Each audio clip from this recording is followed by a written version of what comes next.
As usual, as we are bringing people into the meeting, we will wait as folks are getting in, and we'll get started shortly.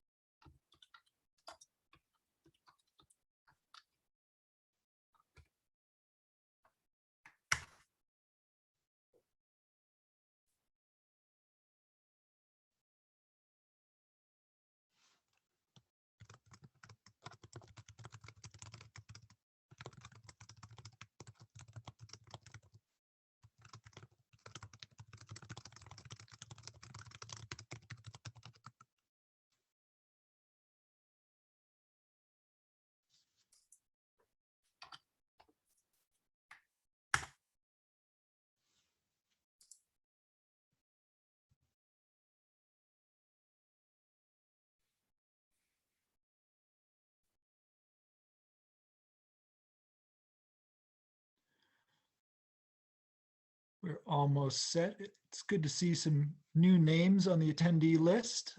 Thank you all for joining us. We will get started very shortly, as soon as we've made sure everyone who is present needs to be. I see that we've got our board members all set. We are without Damian Green tonight due to a conflict, but we do still have a quorum. Okay, that looks like the numbers of attendees have not changed in a while, so we will go ahead and get started. I call this meeting of South Willoughby School District number 206 School Board to order. We will begin, as always, with our land acknowledgement. South Willoughby School District would like to begin by acknowledging that we gather on the ancestral homelands, originally known as Shekolchi, in Lushootseed of the coastal Salish peoples on the lands of the lower Skagit, Tulalip, Swinomish, Snohomish, Stillaguamish, and Suquamish, who have lived in the Salish Sea Basin since time immemorial and have hunted, fished, gathered, and taken care of these lands. We respect their sovereignty, their right to self-determination, and we honor their sacred spiritual connection to the land and water. Please join me in expressing our deepest respect and gratitude to the Indigenous peoples of this territory and for their enduring care and protection of the land in which we currently occupy and share through the Treaty of Point Elliott, signed by 82 tribes in Mukilteo on January 22nd, 1855. Thank you. As always, at the beginning of these, I will note that we will take public comment through the Q&A format. If you have comment you would like to make, please submit a question and I will read it aloud and we will address it as necessary. If it's a question, we'll answer it. If it's a comment, we'll listen and respond as necessary. We will not take anonymous comments. All comments must be accompanied by your name and the location you're from: General, Langley, Clinton, Freeland, Coopville, Oak Harbor, off the island, wherever that may be. If it is about the topic at hand, I may read it during that topic. I likely will, after board has a chance to comment. If it's a general comment, we will either read it during the public comment section of the meeting.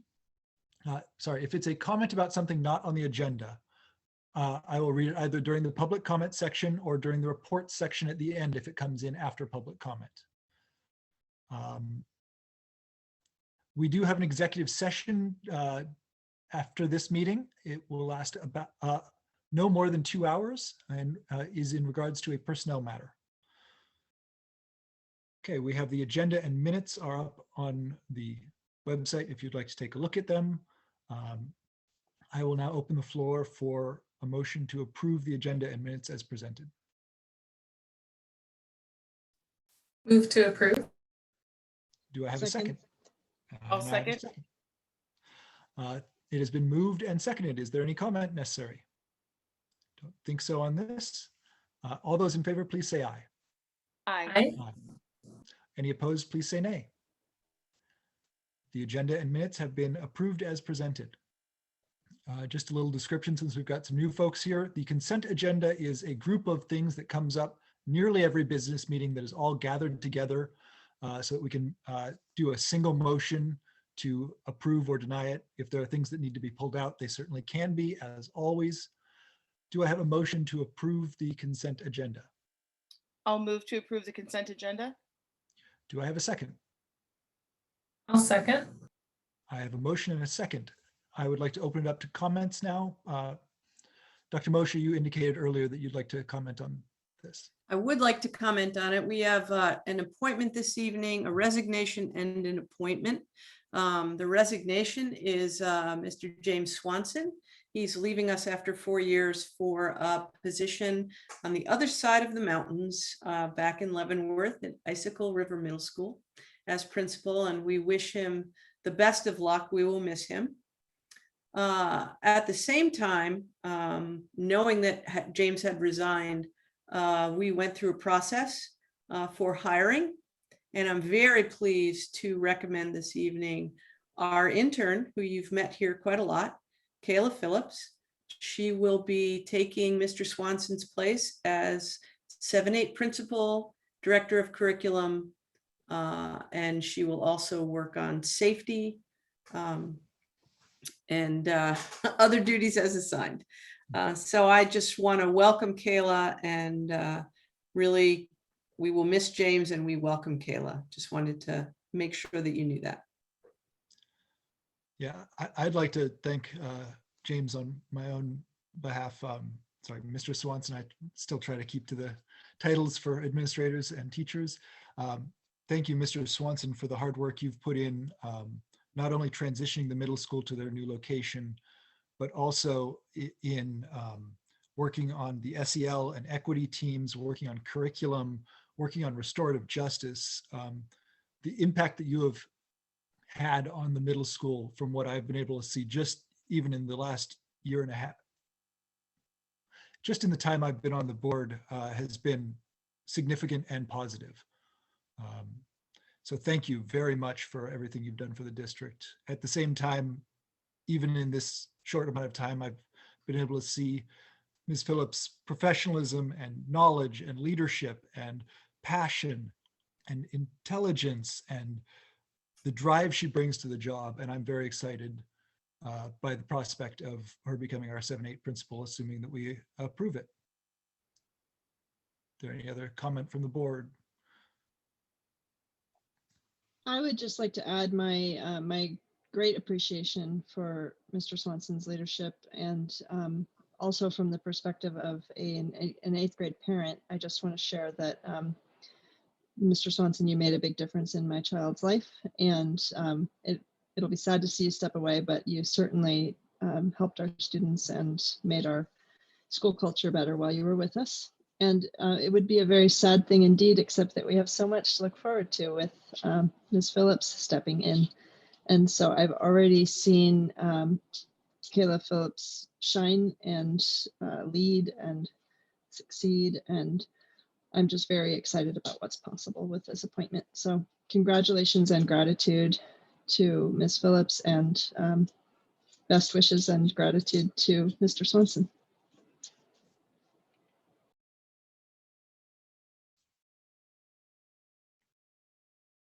Okay, if there is no more comment, we have a motion and a second.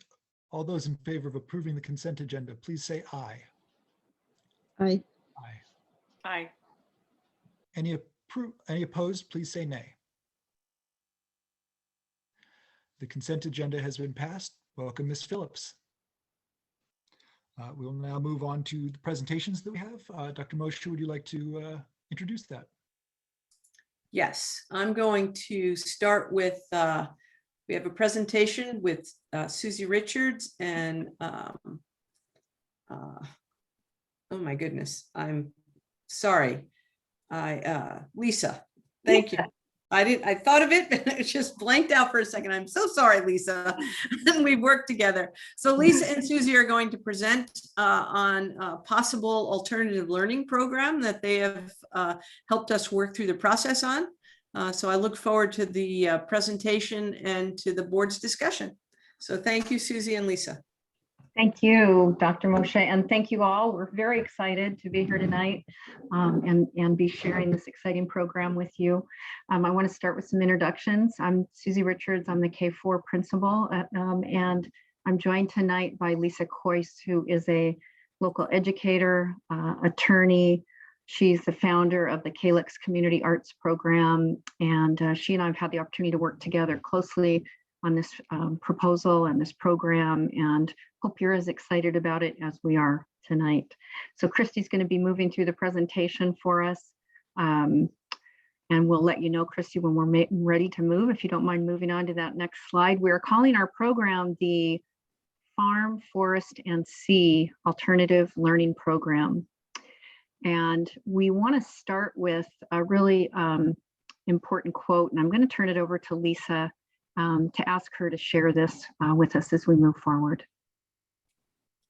Thank you, Susie, and thank you, South Whidbey School District Board. I'm honored to be here tonight and to be supporting the district and working with Susie Richards and the amazing teachers and families who have been part of the SWAP program this year, and supporting what we think is an exciting idea to provide more alternatives to families in the district to meet more needs. So I'm going to start with this quote from the Brookings Institute from a report they've done called Beyond Reopening Schools, How Education Can Emerge Stronger Than Before COVID-19, because we'd like to situate this conversation in this moment, which is a moment ripe with potential. It is hard to imagine there will be another moment in history when the central role of education in the economic, social, and political prosperity and stability of nations is so obvious and well understood by the general population. Now is the time to chart a vision for how education can emerge stronger from this global crisis than ever before, and propose a path for capitalizing on education's newfound support in virtually every community across the globe. This speaks powerfully to this moment that we are in and the opportunities that exist and arise through the crisis that we've all been navigating and continue to navigate with the pandemic. We can go to the next slide. Thanks, Christy. So just to go, just an overview of the presentation and our intentions this evening. We would like to share how the district has responded to this unprecedented moment through the South Whidbey and Parent Partnership, which is what SWAP stands for, and the lessons that we have been learning from this time and from SWAP.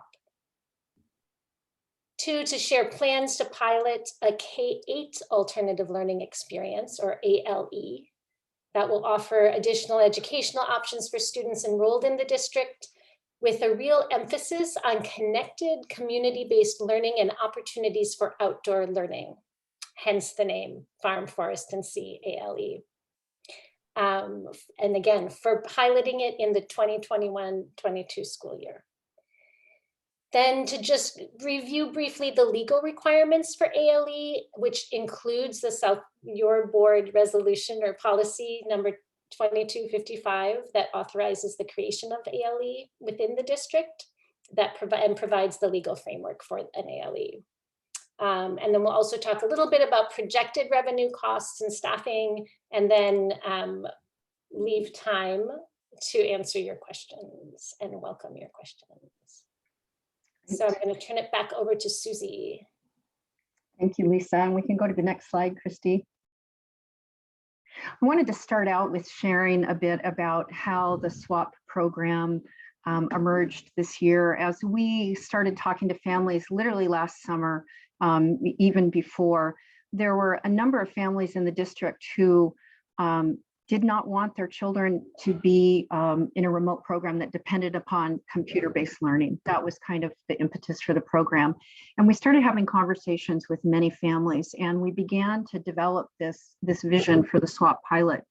And it was really around the idea of meeting those diverse educational needs of families and students, but to still maintain those families and students within our system, within our school community, and to provide that teacher guidance with mentor teachers, to provide the resources and curriculum subscriptions to those SWAP families, to really build connections with those families who are seeking those new learning models, but again, wanted to continue to support our public school, to provide that guidance for still high quality, rigorous learning, and to provide regular parent education and community connection and meetings. We held monthly SWAP parent meetings.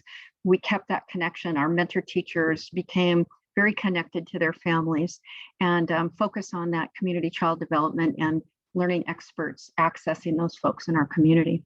You can go to the next slide, Christy. So we launched the program in August of 2020. Again, many meetings, many conversations, parents, so many parents that we connected with and really helped us to make this happen. We launched in the fall of 2020, and we quickly grew. We thought we were going to have one teacher that could handle this program, and we quickly grew to about 85 families in our K-6 program that opted into the SWAP program.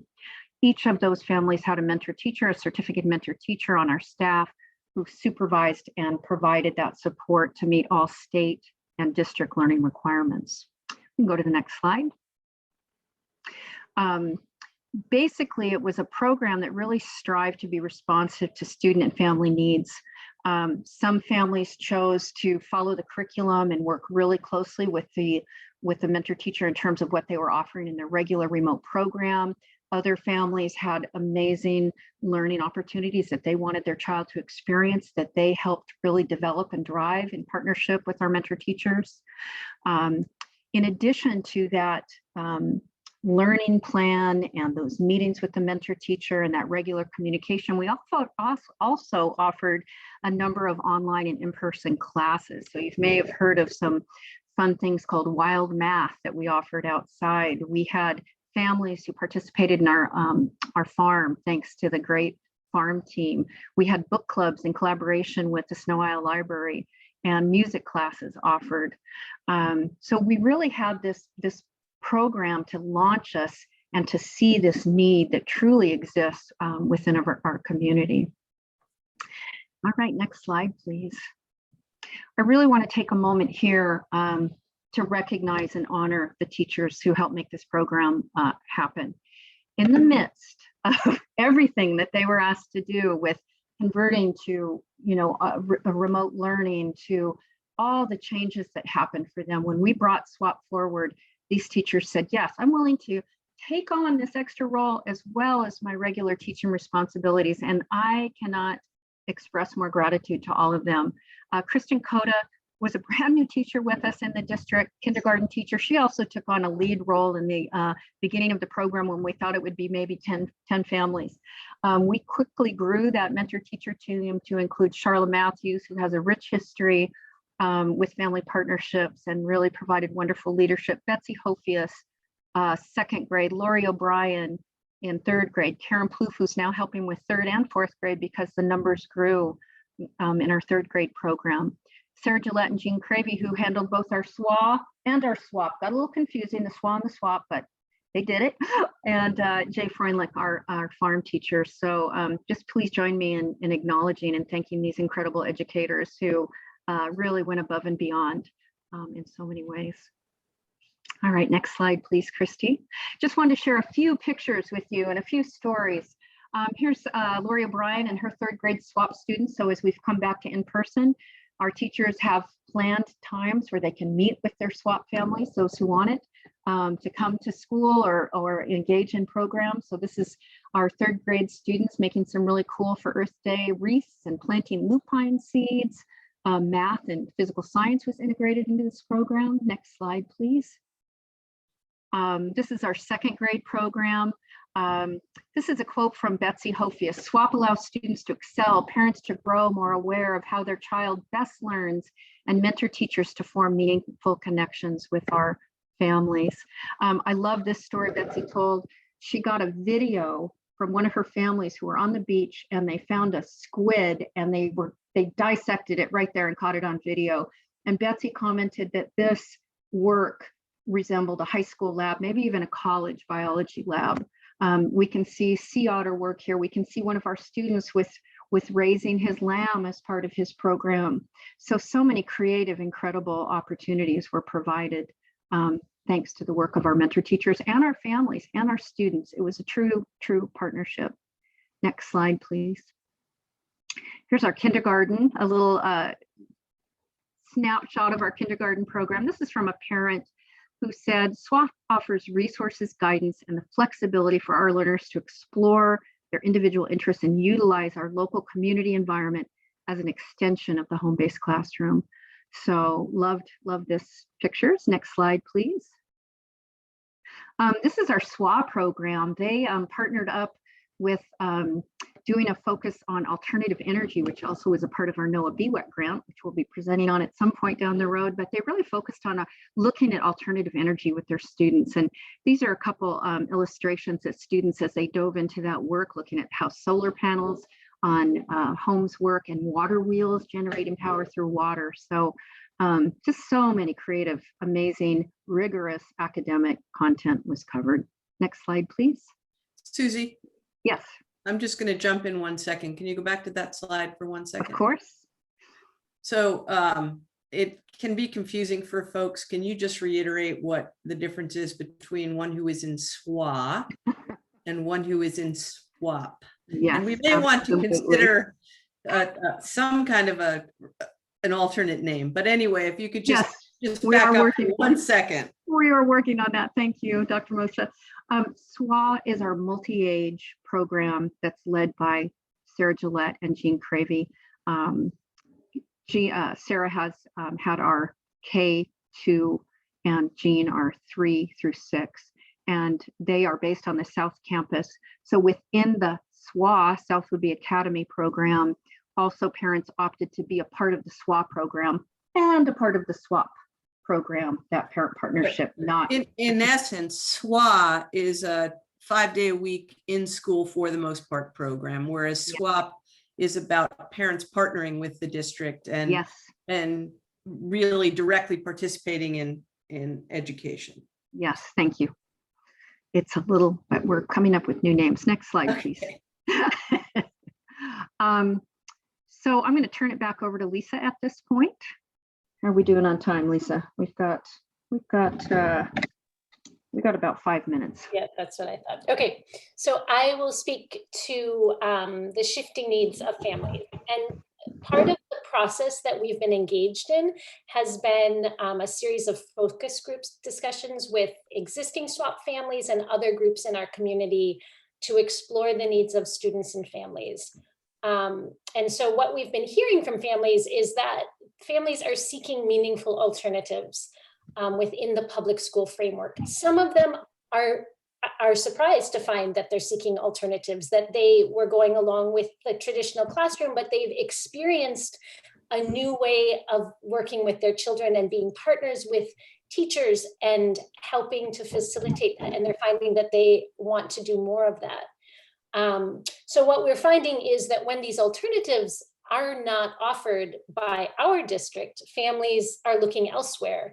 And so many families resident in the districts access alternative learning offered by other districts by exercising choice transfer. And so our hope is by creating this program that we will attract families perhaps that have exercise choice transfer, as well as families who are perhaps already in the SWAP program and looking to continue that and continue that experience and deepen it with the ALE. So there's a growing number of families who are observing that the conventional classroom model isn't meeting the needs of their students. And so they're asking questions about what does, and finding those answers, many of them in the SWAP program this year. So some of the things we've heard was after this year of deep engagement in their child's learning, many families want to continue that. Many families are looking for more flexibility in educational schedules. They want opportunities to be connected to the district and embedded in the district, but to engage their child in more community-based learning that is not based on a 5-day-a-week in-person program. And then we also heard from many families that they're looking for more connected, nature-based and place-based learning experiences for their children, and are excited by the steps that, in particular, from what I know, the K-4 program is doing under the leadership of Principal Richards with the BWET grant to integrate it into all aspects of the learning environment, and then also to have an opportunity for those who want to take it even further. Next slide, please. Thanks. So as we've said, based on the success of the SWAP pilot program, we're kind of looking at second stage of the pilot program with this ALE to develop a more formal alternative learning experience in accordance with the board policy, which, as you are no doubt familiar with, authorizes the creation of alternative learning courses. As defined into procedures within the policy, the district will make available to students enrolled in an ALE course educational opportunities designed to meet their individual needs. And that's really a hallmark of ALEs, is the individualized learning plans. The district will comply with all program requirements necessary to count an ALE as a course of study and ensure state funding for ALE students. So ALE are a method of delivering basic education and a funding mechanism for supporting that delivery of basic education. And there's 3 different kinds of courses. There's the online courses, which the district has an ALE program, online course, the Spokane Virtual Academy, I believe it's called. And then there are remote courses and site-based courses. Next slide, please. So this ALE that we are envisioning, as we've said, it will be piloted next year. It is our hope. And it will focus on those 2, the remote and site-based courses of study for K-8. So SWAP was K-6, and it is our intention to extend it to K-8 students. This program would be under the direction of Principal Richards, and it would be included as one of 3 enrollment options when materials are distributed on the plan is May 15th. So the 3 options would be traditional full-time classroom, participation in the multi-age SWA, South Whidbey Academy program for K-6, and that's the multi-age program, or participation in the ALE program for K-8. So what the information we've received in working with the management office is a minimum of 20 students is required to support expenditures. And so once the registration starts coming in and numbers start coming in and are calculated, then we would move forward with necessary hiring, finalizing programs with community partners, and finalizing compliance requirements. We've spent a lot of time looking at compliance requirements because that is such an integral part of the ALE process. Next slide, please. So what is an alternative learning experience? And so we have it here. I'm guessing y'all are all familiar with it, but really what it does is provide students, make sure that students have educational opportunities that are designed to meet their needs, recognizing that there is no one model that fits all students. And I was thrilled when I found out that the board has an ALE policy. That I feel like that's very forward thinking, and it has the framework already there for us to move in and create this ALE. ALE is different from homeschooling in that ALE students are enrolled in public school district, right? And they have the oversight of the certificated teacher. And that's such an important part because it can look and feel for some folks a little like homeschooling, but that critical difference is that there is accountability mechanisms in place and support through the district with a certificated teacher for that learning that the student is doing. And so there's oversight in terms of requirements, state and local district requirements. Next slide. We can go through this pretty quick, Lisa. Yeah, so these are just, and you'll get this presentation, so you can read through it, the legal mechanisms, the requirements for what counts as an enrolled student, what the requirements are in terms of full-time enrollment, 27.45 hours, 27 hours and 45 minutes of learning time each week.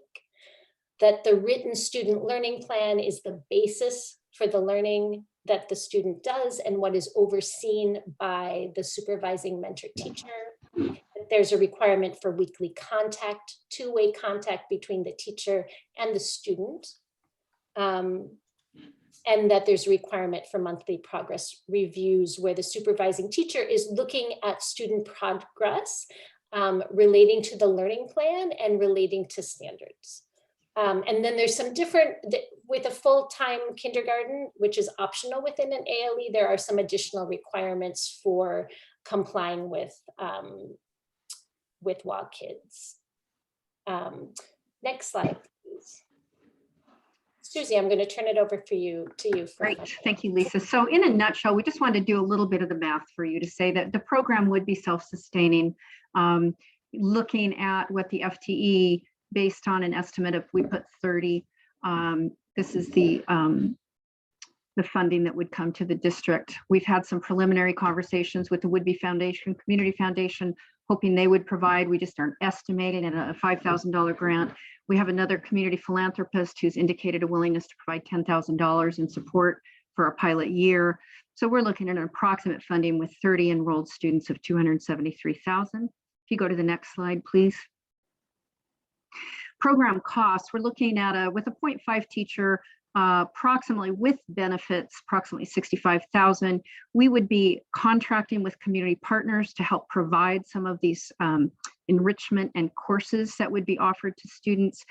We've had conversations, so it would be Watershed Stewards, South Woodby Community Center, the Calyx Community Arts Program, Island County Historical Society, and Maritime Programs. We're estimating around $30,000 for that. We will be asking for a partial office support staff to make sure that those reporting requirements are completely taken care of.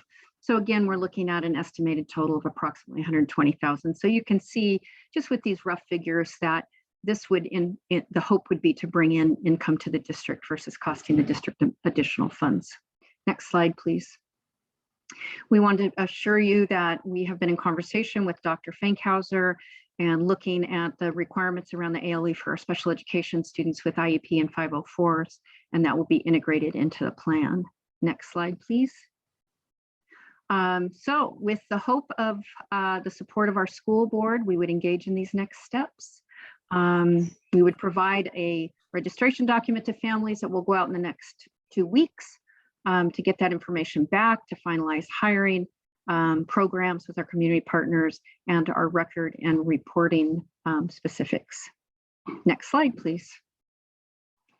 That is our presentation.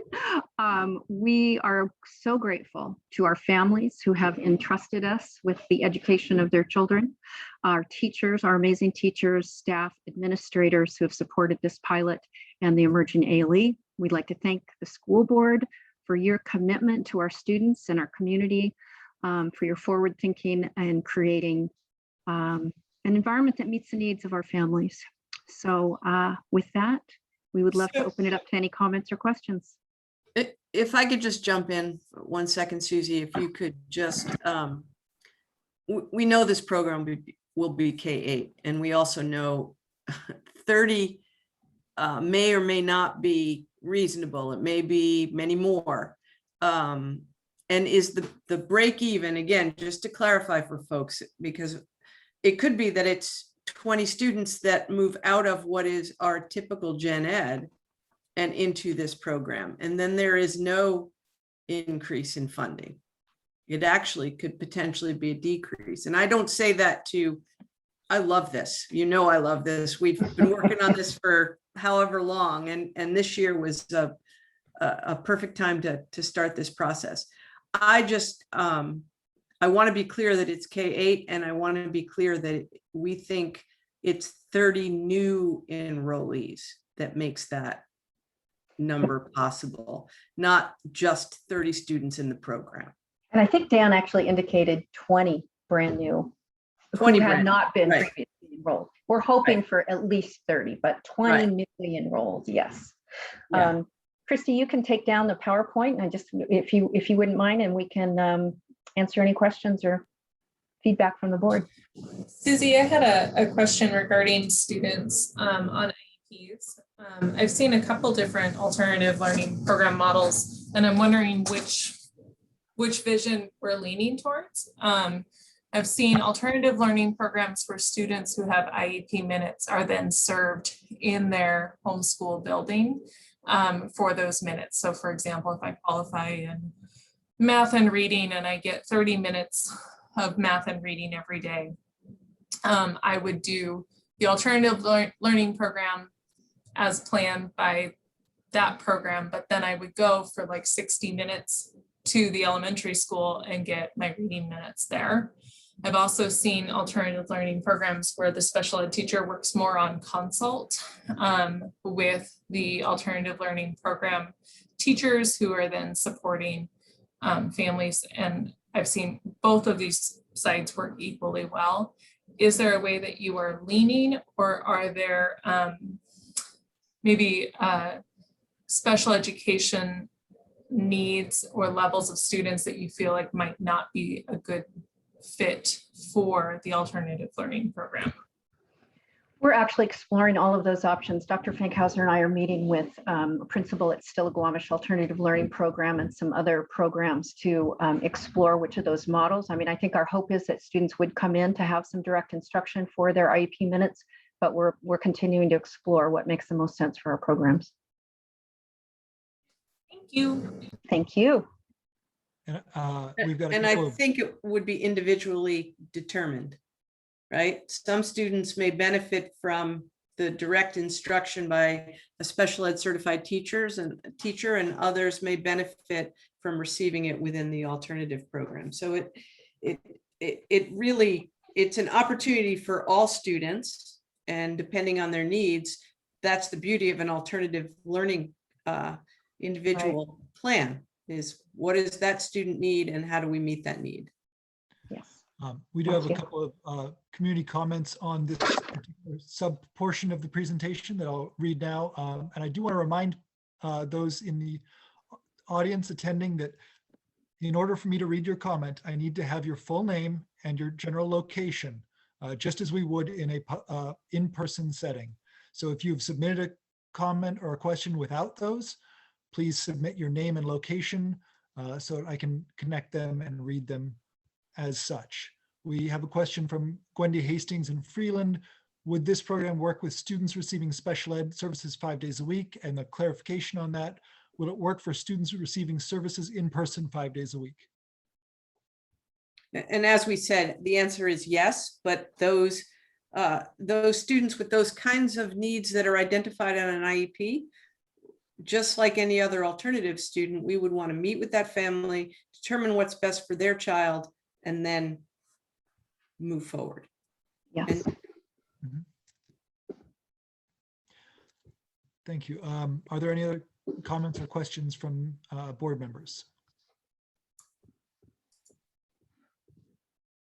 Just gratitude. You know, I've had the good fortune to work with both Lisa and Susie in other contexts in the past, and you know, I admire you both very much, and I'm grateful for your presentation and also the hard work of all the teachers and administrators involved, and parents and families. I really admire the robustness of this proposal and the program.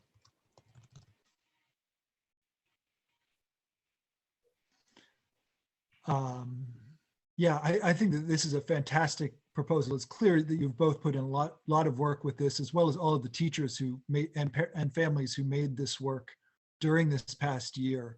I think it's phenomenal that we are taking things that we've learned from the from this pandemic year and working on how we can make education better going forward. I think that's, as the quote at the beginning said, I think that is the best thing we can do out of this pandemic year, is not just make it through, but make things better on the other side. So I love that you guys are working on how to do that based on things we've learned. I have a comment from Olivia Batchelor in Clinton. This is so amazing and seems wonderful. I see the K4 teacher, but what about 5-8? Is there, I believe that the question is there a specific teacher who would be assigned for 5-8 as well? And also Susie and Lisa, you both spoke beautifully. I'm excited for this program. Thank you. Staffing will depend upon enrollment. And so we'll be, as we get those registration materials back, we'll be looking at staffing needs, but that's the hope. Thank you. Lorinda Newton in Clinton, the ALE sounds like a great alternative for families. I just had one comment. I noticed that a kindergartner parent is quoted saying home-based classroom. The Washington homeschooling law calls this type of education home-based instruction. Do you make it clear to those participating in the ALE program that they are public school students, not homeschool students? In the past, some parents have been confused by this. Thank you. That's a really relevant point. And yes, we loved that quote, but we did realize there could be a bit of confusion there. And yes, that's a very much a part of the process, is making parents very clear in the difference between a homeschool program and an ALE. So yes, we're very on that and aware of that need. Thank you. Let's see here. Gigi Wickwire of Freeland, we've truly enjoyed the opportunity to be a part of SWAP this year. Thank you so much for this program. We would not have been part of South Woodbury School District otherwise. It feels like a very forward-thinking model that would serve our children and families well. Thank you, Gigi Wickwire, RN LICSW, Freeland, Washington. Thank you for the input. It's wonderful to hear when our programs work. That kind of feedback is so useful for us, as is constructive criticism on them as well. Let's see here. Gwendy Hastings from Freeland has a question of, so the students would meet in small groups daily instead of a traditional classroom? No, that's the whole point of ALE. It's designed for individual student needs. It could be, and the parent is a partner. So Susie, why don't you jump in and explain that a little bit more?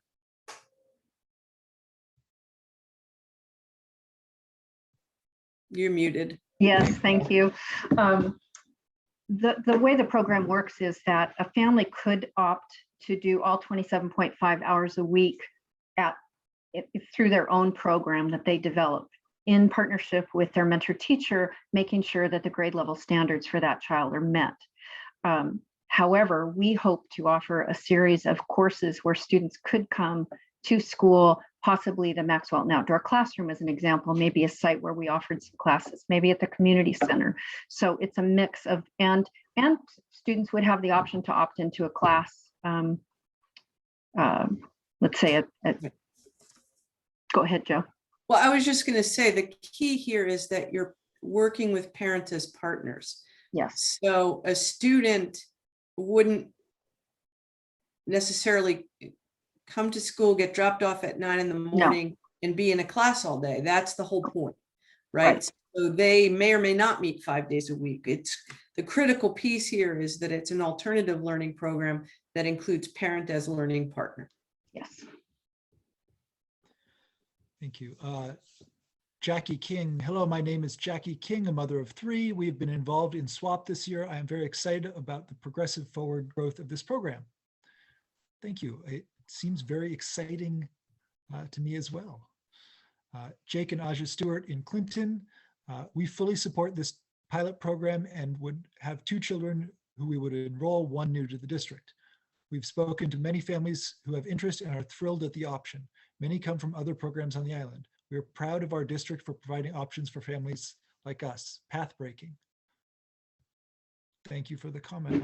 I can note from my personal experience with that family through preschool that it would be our district would be lucky to have that entire family involved.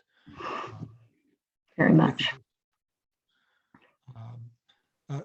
Back from Jackie King, I'm hoping that the experiential and the didactic will match up academically. I think Yes. that is absolutely one of the things we'll be working hard on. Jackie King, I am from Freeland. This program makes it possible to give my child and be involved with my children's education as I see valuable. Absolutely. That individual attention and training and focus is what I certainly see as the amazing strength of this program. I'm just noting for those listening, if you haven't heard your question called, it's because a different topic or tangentially related. I will get to all of the questions that come in with names. I'm working through the ones specifically on this first. Gwendy Hastings asking, this program would work only for parents that can transport their kids, or is the district offering transportation? I believe that's in association with those who have 5-day-a-week special education on site. Again, it feels like apples and oranges. I'm not sure the answer to that. If a Well- child's coming to school 5 days a week, they would be transported to school 5 days a week. Joe, If I'm the- wondering if this is related to a parent who has their student involved in ALE, but they also qualify for special ed. Mhm. And I believe whether or not transportation is needed or any of those pieces, that would be an IEP team decision, if I'm correct. And so whatever a student needed in terms of their entire education plan, if it was related to their IEP services, that would be the team that would make a determination around transportation or necessary support. Yeah, one's having an IEP does not include or exclude them from this program. You're exactly right, Andrea. One would have to meet with the IEP team, just as though if somebody said, my student, I would like them to be 100% included in grade 5. The IEP team would meet, would determine whether or not that's appropriate, or maybe it's appropriate for part-time or something like that. So absolutely, it comes from the IEP team working with the family to make decisions. And then if those decisions are made, then the district would provide the necessary support and transportation. So it's not a yes or no, or it's a yes and. We would have to look at the IEP and meet with the family and discuss options.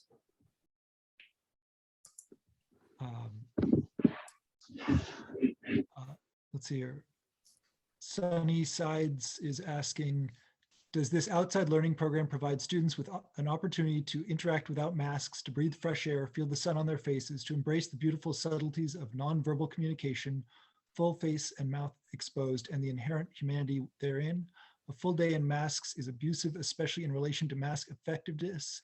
Stanford studies on nlm.nih.gov, and perhaps this program gives them a respite from the inhumane mandate.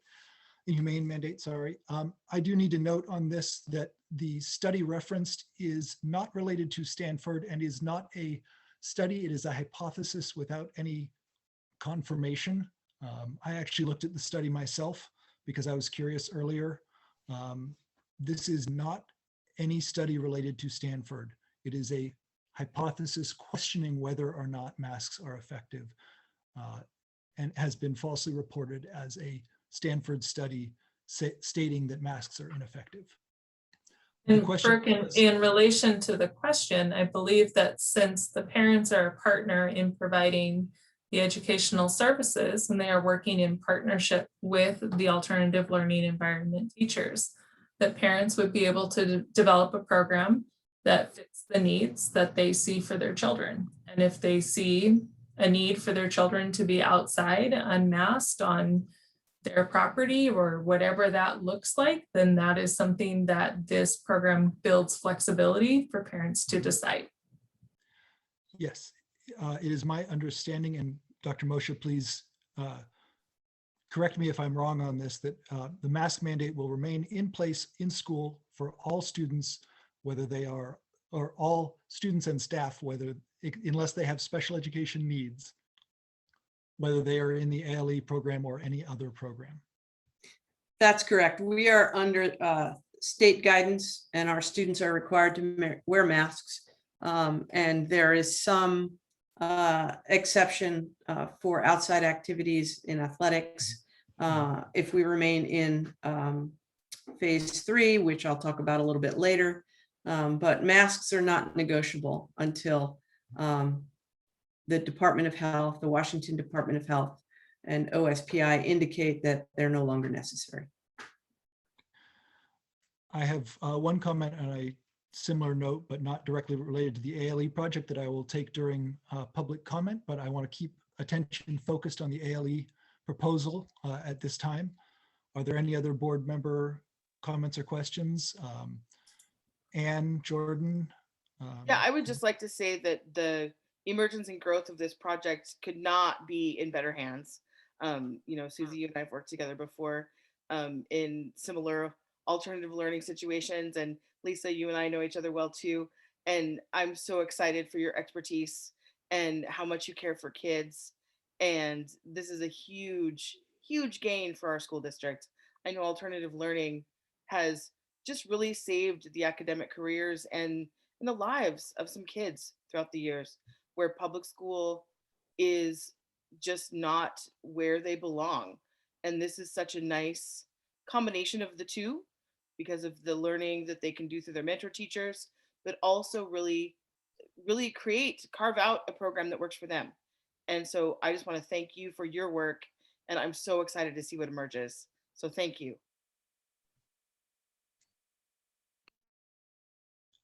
I've got a comment here from Britt and Eric Kahn in Clinton. We're thrilled to learn more about this program in this presentation. Our son has greatly benefited from the SWAP program this school year.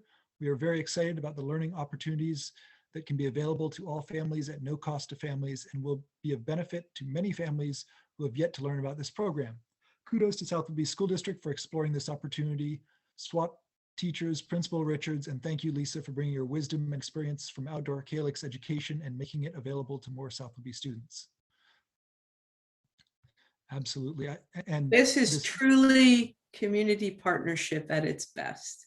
And it's been absolutely awesome to watch and to support and to bring to the board. And it's my fervent hope that it is in policy. I would love to get a nod from the board so that we can continue and send out enrollment opportunity. And if we have enough enrollment, then move forward with continuing what was started this year. Yeah, that is my one concern, is if we don't get enough additional outside students to break even, we're already experiencing the budget deficits that we have been lately. And that is the concern, but I trust that it's K-8, that we have a lot of people who are talking about it to other people, and Susie and I and Lisa are of the mind that if you build it, they will come. So, but again, it's tentative in the sense of, if we don't get the enrollment, it would be disappointing. But the only way we're going to know is if we try. No, I agree. I think this is a fantastic opportunity for the school district, for the families, for the students, for the teachers who we've heard how much they enjoyed it as well. I'm entirely in favor of it personally. I think that this is a wonderful opportunity. Katie Shapiro from Freeland asks, how can we spread the word to other families in our community? I would answer, talk to them. Yeah, I mean, that's exactly right. We have to, again, if we are given the move forward opportunity this evening, then we put the word out and talk to folks about it. The other thing that's really important to mention in terms of our general education program, we're also looking at a remote option at the 9-12, separate from this, but so that if there are students who that SWA at the high school is not working and they're not ready to be back full time, that they also have an opportunity. We are working to make sure that every student has an opportunity, and they also need to know that next year at this time, unless something changes above our heads, we will be back full-time 5 days a week in school for students. So if folks are wondering whether that's going to happen, it is going to happen. And this is an opportunity for not only families who want this kind of a learning opportunity, but it's also an opportunity if there are families still not comfortable with a return to 5 days a week in school with a mask on. If you want to have your child home, but still have the opportunity for a mentor teacher and so on, that's also another opportunity. So again, we would love to open it up and just see what happens. And I do want to note, I didn't mean to be flippant in my response there to you, Katie. We'll obviously, as Dr. Moshe was mentioning, get word out of this alternative opportunity, assuming it is approved by the board here tonight. But really the best way, what I have learned on South Whidbey is the best way to get information to people is to tell everyone you know. And they will tell everyone that they know, and that'll get out there faster than any email. Sounds like an old commercial, Brooke. You might be too young for that commercial, though. I don't know. I may not have seen enough TV in my youth. There you go. Okay. Unless there are any other questions or comments, I would like to open it up to the board to give their opinions. I'd like to start with Jordan on this one. Thoughts on whether or not we should give the go-ahead? I think it's a great program, and it sounds like there's a lot of interest to it. And as a student, I appreciate that it's a program that's going to be beneficial towards our community and students ourselves, education-wise, and it sounds like a great program. So.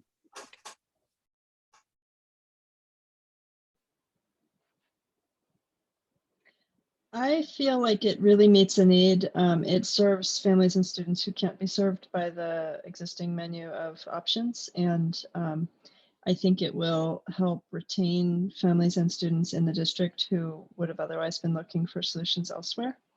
So I really am excited about what this adds to our mix of educational opportunities. And I think it can only strengthen our district's ability to serve.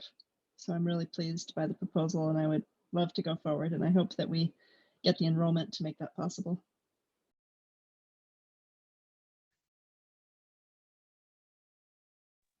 I think as a small school district that's just rich in community partnerships already and has traditions in that, I think this is an amazing opportunity to move forward for families and students to really create what some families are looking for and offer another opportunity for people to be at their best while they're learning and for parents to be involved in their kids' education. And so I green light, let's go.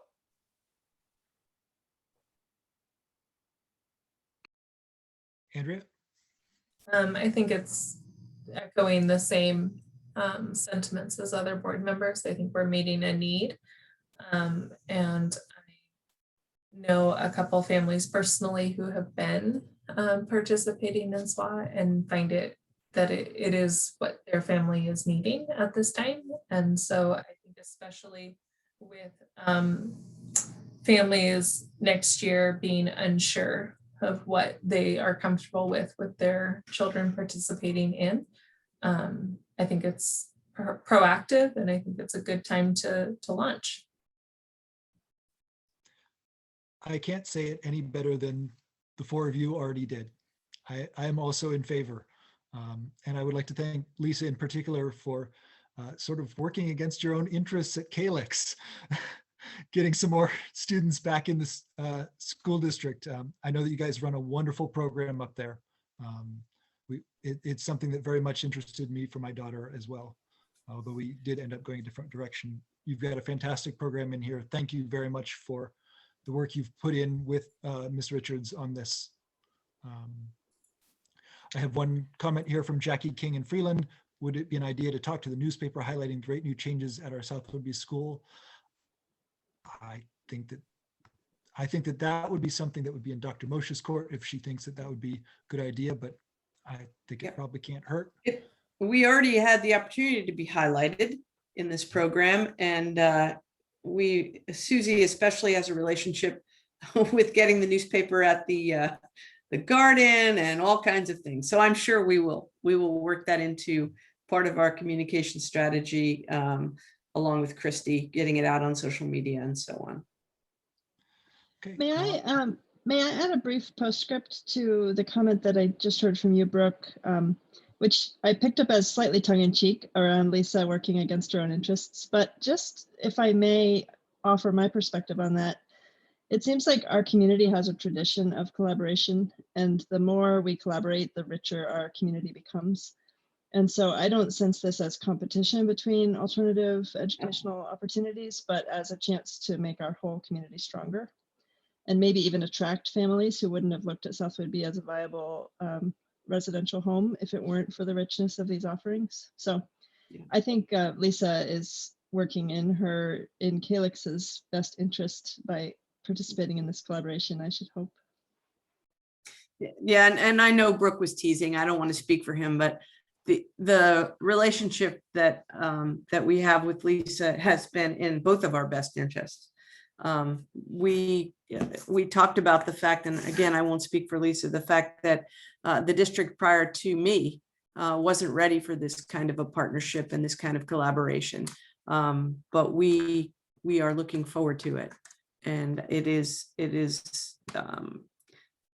Calix hasn't been able to do everything that's needed. They've looked for other partners, and we are that partner. So we're happy about it, excited about it, and I think it'll be a big plus for the district. Thank you both, Marnie and Dr. Moshe, for pulling my tongue out of my cheek where it was firmly planted. Understood. very Thank you, good Brooke. I believe that you have your direction from the board on this. Thank you both. for the Absolutely. presentation. Thank you to the community for chiming in on the discussion. We'll move on to the next point on the agenda. Thank you, Susie and Lisa, very much. And we'll now talk about next steps. All right. So I have Christy bringing Ian in, and we're going to do, Christy will do the screen share on this. We are duly noted that we are, what's the term, under budget and ahead of schedule. The board asked for an update in May regarding its opportunity to meet in public. So I asked Ian to take a look at the WASDA requirements, which you have seen, that are basically the governor's requirements for meetings in public and opportunity, and interpret that through the technology lens as to what was needed minimally, and then what would be an ideal. And just to bring us back to what's required, if the board meets in public under the current emergency declaration, the board is required to have an opportunity for the public to continue to participate remotely, as well as participate in person should they choose.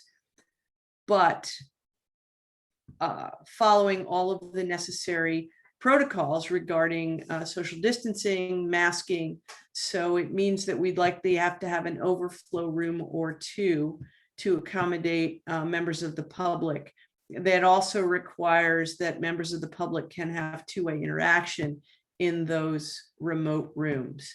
So Ian, why don't you come on in, well, at least turn on your camera and lead us through the slides. Christy, if you do the screen share, please. Thank you, Ian. Good evening. So getting back to at least in-person board meetings requires a few things. We have to do online and in person, no matter what. If we do online, well, we could do online without in person, so continuing as is, as we are now. But if we do in person, it is strictly required that we do online as well. We have to also make sure, because we can't judge how many people will attend in person, we have to have an overflow room or two, as Dr. Mocha said. And I will leave those decisions up to facilities. In terms of technical requirements, it needs to be easy to use, and it needs to allow for social distancing. The hardware that I've settled on in terms of ease of use is this product here. It's a cute little product called a Meeting Owl Pro. It's basically a 360-degree camera. We would set up 2 of them in the boardroom, linked together, and it would capture theoretically the whole room all at once, including every board member and any participant doing any presentation or community commenting. The sample camera view, so basically it's a really fancy webcam. Basically, it takes a whole room picture and then it slices it up based upon who's talking and presents those in one neat view. An example room layout. So our typical boardroom meeting, all the board members are on the stage. There's not enough room width-wise for having 7 people on the stage with social distancing. So the 5 board members plus Dr. Mocha and Jordan. So an example would be we would go the long way.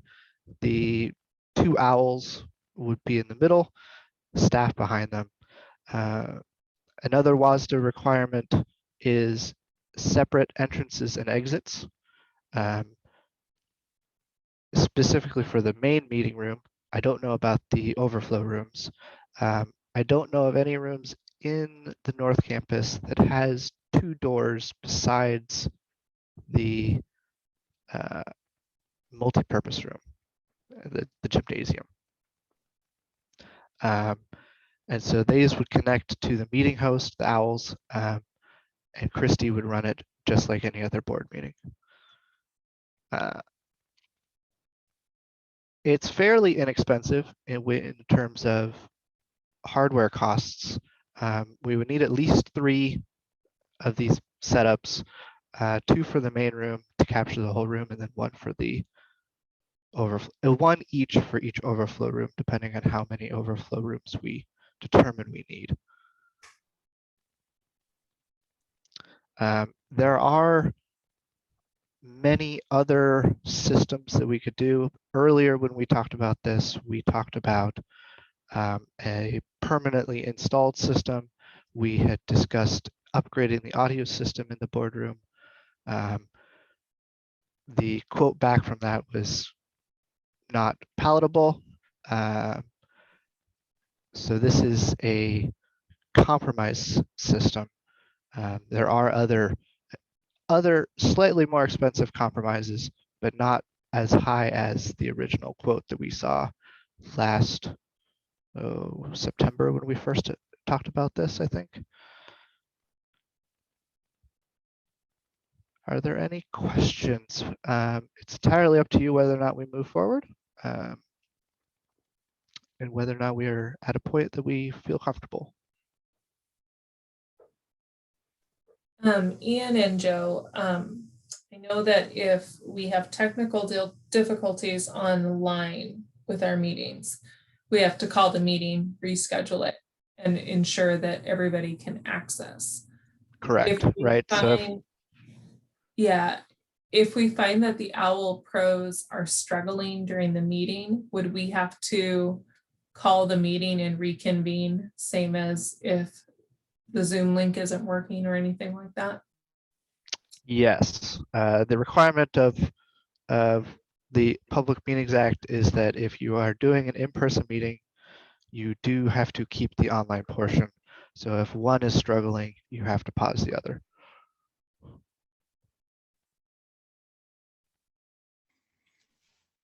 Do we have any information on how reliable these devices are? So these devices it is a direct wired connection between the primary OWL. So the system to connect two together is a wireless link, but the primary link from the one OWL to the host computer, because it operates basically as a web camera, is a wire.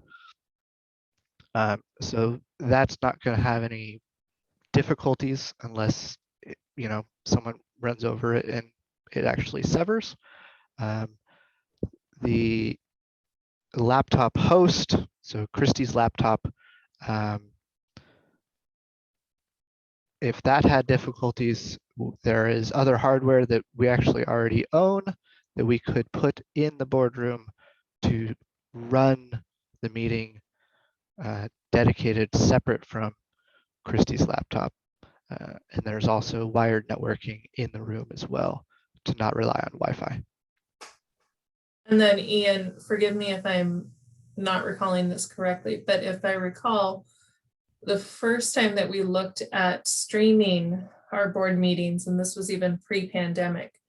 Correct. Wasn't there a conversation about whether or not our servers had the capacity to do all of that? And would our servers be of any concern with this option? No concerns other than what's listed here in terms of setup and takedown and ease of use of the actual meeting.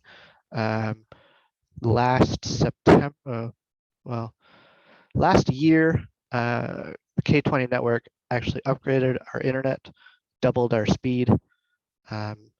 So prior projects, we've also updated our entire server infrastructure. None of this actually would be utilizing anything besides our internet. So none of our other local hardware is in use besides the laptop, the two OWLs, and the internet connection. Because it would all be going to Zoom still. So nothing from an online participant standpoint would change. Basically, instead of all 7 of you connecting to the meeting, you would all be at your desks, having a conversation in person with the room, and then Christy or whoever is designated would be running the meeting, and everyone else online would see the meeting from the OWL's point of view. It would change your style of meeting that you've been engaging in here because of the public comment portion. Correct. My understanding is that when we go back to an in-person option, the public comment would be individuals would either come into the room and make their public comment, or they would make their public comment once online and it could be read if they were not there in person. But it would certainly change that dynamic. So we'd have to be sort of ready for that. It's a nuance. It's odd that we're talking about it in this way because you'd think it would be easy. We go back to an in-person meeting and it goes back to the way it was, but nothing goes back to the way it was. Now it's the interaction online is a necessary component. And I honestly don't know if that'll change even after we're cleared of the pandemic. I don't know what they'll decide at the state level. And the last thing that I didn't see, oh, sorry, last question, I promise, is if we are in person wearing masks, would we also want to include mics in this quote? Because I don't believe the mics at our desk currently work. So the OWLs are entirely self-contained and they do not support external microphones. So if you wanted to have dedicated microphones on your desk, there is an alternative to do that. It costs significantly more. I have found an alternative to what we had previously looked at, which was the whole room replacement that was $26,000 or something. Sorry. That sorry. it's a simpler system. It's actually based upon the existing in-classroom audio systems that we use in all of our classrooms. It's the slightly newer version, but it would allow all of you to have a wireless microphone at your desk. And we would just need 7, 8 of them, and it would be approximately, you know, 6,000 for that wireless system. But then we would have to do a separate camera system as well. I'm curious, Ian, hi to your dog. That's fun. I have my dog beside me too. I'm curious how the audience, how the guests would be able to speak, and if there would be a microphone to approach, and if so, how we would handle sanitation in that space, and also how guests in the overflow room would speak in the opportunity for public comment. My understanding is we have to have staff on hand to sanitize the microphone in between speakers. And those in the overflow room would be told when it was their turn, and they would come into the main room to address the board. So they wouldn't be speaking from the overflow room. They'd have to come to the main. And yes, everybody would be masked and distanced, and we'd have to wipe down in between. That's part of the process. Absolutely. Hence, Ian had there some people, you know, you need a room host, and you need someone who is going to wipe down in between, or some mechanism where maybe it's the person speaking, you know, takes a wipe and wipes it before they leave, whatever. We'd have to have a mechanism in place to ensure the sanitation. So let me actually jump in there. So the meeting out, if we went with the OWL system, the sanitation piece would definitely apply to the upgraded microphone at your desk system. The OWLs, the microphones, it's a microphone array in the OWL itself, so behind that cloth. So no one would actually be coming to the device. You would put your podium, you know, 6 feet away from it, as you would in a meeting 2 years ago. You would have to sanitize the podium, but you wouldn't Right. have to sanitize the microphone. Yes, but that there would have to be some kind of sanitation between speakers. Yes. Yes, And exactly. then if you put it, so depending on the requirements, if you put another OWL in the overflow room, those participants could participate from the overflow room. They could, but according to, I believe, the WASDA requirement, the individual has to come in and address the board in person if they are there personally, if I've read that correctly. But I could be wrong on that particular nuance, but there is a difference between one who is working completely remotely and one who is actually physically present. So, So yeah. again, we would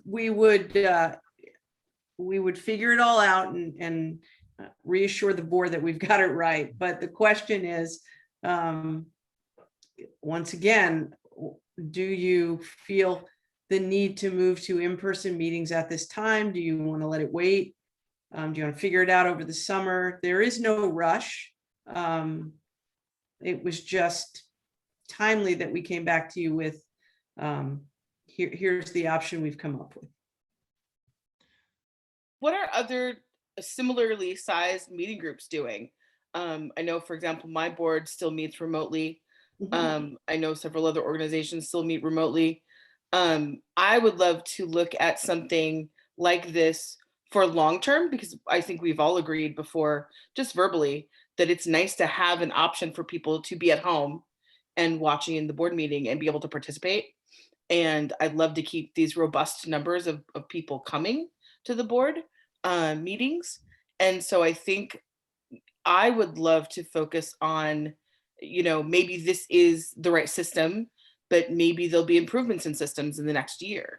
And so perhaps, perhaps we're moving a little too quickly on purchasing tech when we could still continue meeting remotely and really come up with a long-term solution for how to have board meetings in the future. be the best tech they can.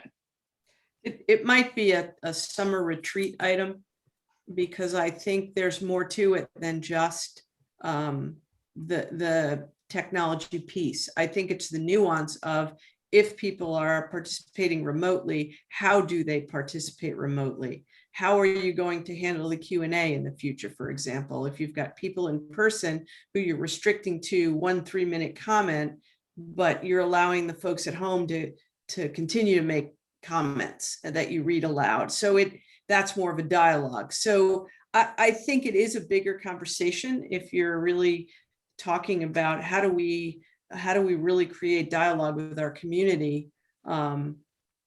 If that's, or maybe a workshop really becomes the dialogue opportunity, and you go back to public meetings being, you get to make your public comment for 3 minutes, and but again, these are board decisions that require some discussion and planning, as opposed to, just me talking about the what ifs. You could do this, you could do that, right? There needs to be dialogue around how you want to structure a meeting versus just the technology we need to make us, compliant. Yes, I agree, because I think this is such an important component to our future selves as board and our future board meetings, to have this, to have some sort of technological opportunity. But you're absolutely right, Joe. In my head, this needs a lot more conversation around the hows and whats. So thank you. Yeah, I agree. So, and to kind of answer your question about what other places are doing, the majority of boards I know are still meeting remotely. The boards that I do know of who are meeting in person do not have the number of participants that we do. So while they might be a larger size district, they do not have consistently 50 to 60 people attending board meetings. So I think that is, I'm in agreement with you of, I don't, Ian, I appreciate the research that you put into this, and I can tell you put a lot thought into it. I don't know if it's the right system. And if we want to look at what our long-term plan is, for me, priorities would be accessibility, making sure that people can hear us. And I think that that's one thing that Zoom provides, is that people with a variety of abilities can modify their computer to do what they need it to do to be able to hear and understand us. As I say that, I also recognize that we don't have self-generated subtitles on our Zooms, right? Maybe that's something that we should shift or change. But I personally would not be opposed to purchasing a more expensive system if it is the right system. And so I don't know if other board members would be in support, but Ian, I would be open to seeing what you think might be what we need for long-term and what might last us into what the new normal looks like. But I would love to hear what other board members think. So if I can jump in, I modeled this off of Oak Harbor School District. They are doing in-person and online. They don't have the level of online participation that I know of. They use Google Meet. So their level of participation is quite different than ours. But they do use this product, the Meeting Owl Pro. Yeah, that partially answers my question, which was, how does it handle masked faces? Because I can only imagine that not only the mics would be more difficult, keeping in mind Marnie's concerns last time we discussed this about making sure that everyone's audible, but also if it's going to be picking up who's speaking based on mouths moving and we're all wearing masks. That probably It's based upon audio, but yeah. Oh, okay. It would be an issue. The larger the room, the worse the acoustics get. The benefit of this is you can put two of them together to increase your coverage area, but it's, it is not designed for huge rooms. This room is approximately 30 by 50 in total dimensions, including the stage. And that's pushing the limits of what this system is capable of. So I also want to express my appreciation, Ian, for your, or Mr. Turner, to that. Mr. Turner, for your Scottying us, providing us an estimate on time and then beating it. And the clear work that's gone into this. I do think that it is a good idea if we are open for business to be open for business, as it were. But I also want to recognize that as others have mentioned, we want to do this right. That we don't want to find a good enough solution. We want to find the right solution. And if there are concerns about whether or not this system works as in the space, as you just mentioned, Mr. Turner, or if it will work as well with masks or other issues that others have brought up, I think it would be good to find the right solution, even if it takes a little bit longer. And I also take the point of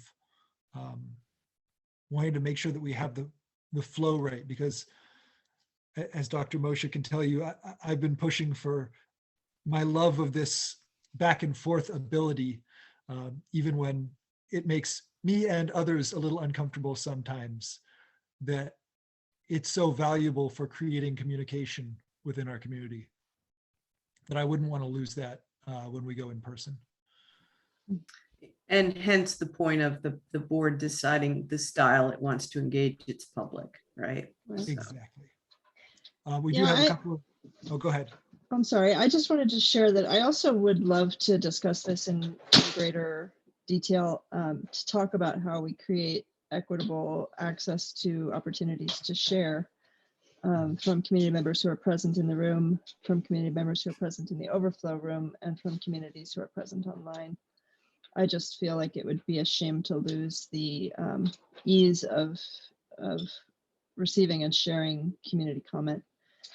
I'm a little concerned about the distance between the guest chairs and the board member chairs. Diagonally, that looks like it could be a 30 or 40-foot span from the furthest seats.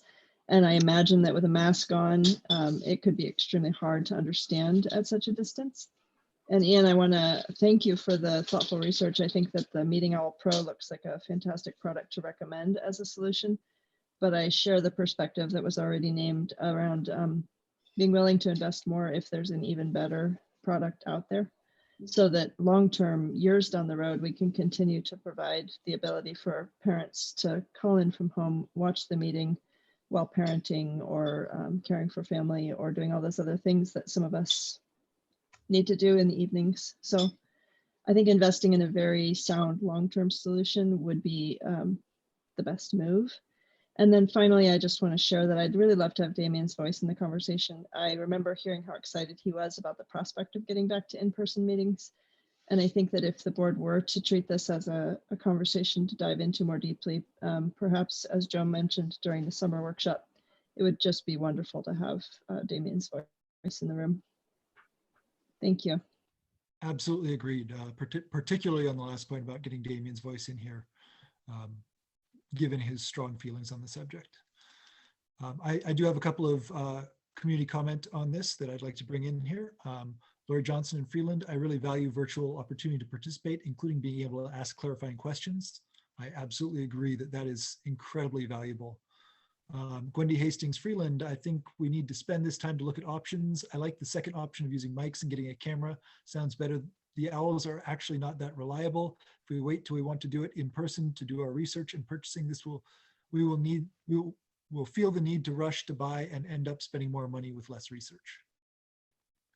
I think that that's a valuable input that is an opinion that is shared by several of the board members, as we've heard. I would like to therefore suggest, in the interest of we have a executive meeting after this, so let's table this conversation and any decisions therein until the summer retreat, if everyone is agreeable with that. Or at very least, we can discuss it. We'll see if other board members would like to discuss it in a workshop rather than here and now. I would like to table the discussion. It feels like there's just not quite enough information overall. Ian, thank you so much for your research and your work. But I think in bigger picture, as Joe was describing and said so eloquently, there's so many moving parts here that it needs its own discussion. You're welcome. Be happy to return with more information. Thank you. Thanks, Ian. You're welcome. You guys good with that as well? Okay. Let's Yes, move thank on. you. Excellent. Let's move on to the next step, the learning recovery template. Dr. Moshe. Thank you. I'm going to share my screen and walk through the plan with you. So this learning recovery plan is required by both federal and state statute in order for us to, the state requires it, period. The federal government requires it of the state because of their funding of both ESSER 2 and ESSER 3, which for us, as you know, is about $1.4 million. So I want to start by reminding all of us of our vision, mission, and values, that we're looking for our students to be multiculturally engaged, literate, and active community members, and that we want to support them and hold ourselves accountable to that. So here is the plan. Yes. Just a moment. Sorry, before we get too in depth, I realized that I missed public comment on the previous topic, and I want to get that settled before we fully focus on this. I apologize for the interruption. Paul Rempa, South Whitby School District parent. Given the new social distancing requirements between Washington students into kindergarten through 12th grade are being revised to be consistent with the Centers for Disease Control and Prevention CDC guidance, on Thursday, March 25th, Governor Jay Inslee announced social distancing requirements for students would be decreased from 6 feet of separation to 3 feet effective immediately. We would need to revise your plan on open board meetings to include more of the public. I would just note that those are for students, not for members of the public. Correct. We are still at 6 feet of distance, including teachers from students and teachers from teachers. So yes, that is inapplicable at this point. Sorry for the interruption. Just wanted to get that moved on.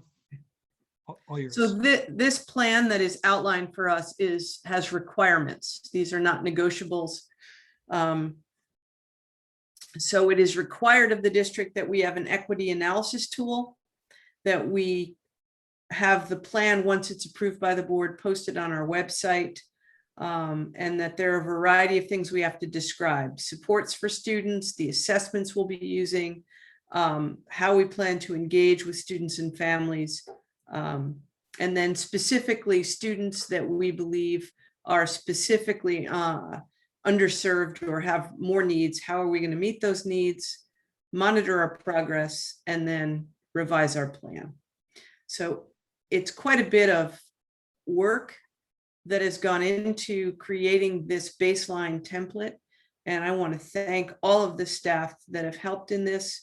The administrative team met and went through it. We've done a variety of things to be ready. As the board knows, this is a plan that's required to be approved by June 1st. There's time, if necessary, for us to go back and bring you more information if you have the need for that. This is phase 1 that we're in right now. And so we have to basically come up with a plan. And that doesn't mean we've executed every step of it. It means that we have a plan. Then we, in November, come back with how's it going? What do we need to revise? And then there's a third prong in April, meant to be, again, this cycle of inquiry where we plan, we do, we look at what we've done, then we revise and go through it again. So tonight is not everything. Tonight is the first step in this plan. So equity analysis, and I've quoted this directly from the plan itself, so that it's clear that this is coming from the state. They've passed legislation in our state that requires every school district to work towards becoming an anti-racist organization and to break down racial and cultural barriers and provide opportunities for students, and to really look at what outcomes are for all of our students, especially those who are traditionally marginalized, and how are we going to meet their needs. So I wanted to bring us back to what our district policy is around equity. Hopefully my links work quickly. So here is the equity and inclusion policy. It is policy 0001. And I'm not obviously going to read this to the board. The board adopted the policy and knows its contents. Part of the content is not only training, discipline, and inviting stakeholders, but it is looking at our curriculum, disproportionality, hiring processes, and so on. And down here, there is this little paragraph that always makes me nervous. And that is that the superintendent shall establish procedures that basically allow us to comply with the board's policy. So what does that look like? This is our equity analysis tool. The procedures, as the board knows, are developed by the superintendent to support the policy that the board has established. So I believe that this set of procedures complies with the policy, and obviously it is a procedure. It can be changed by the superintendent if the board believes that somehow this procedure doesn't speak to the policy that the board has established. This is a huge part of our work. So I want to make sure that, and I know that the board was able to do its homework and look at this in advance. So it's not first time the board is seeing it. And therein lies the board's work and the off hours. Your meeting time is just one piece of all the work that you do. And again, thank you for that. So making sure that this procedure that we're going to go through, this is our equity lens, that this in fact speaks to your policy. And I would love to hear from the board at this point, having had the opportunity as individuals to read this. If you have any concerns, any tweaks, any comment at this point.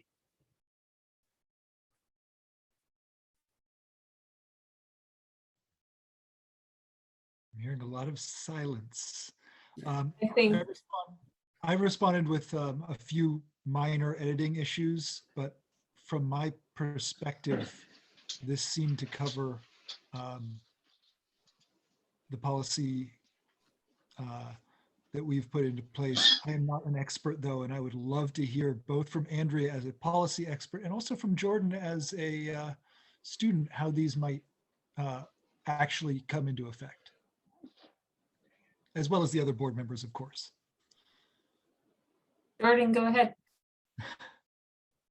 Well, Jordan, on Jordan's behalf, he did not see it ahead of time. So let's let him read it. So, we don't. Sorry, Jordan.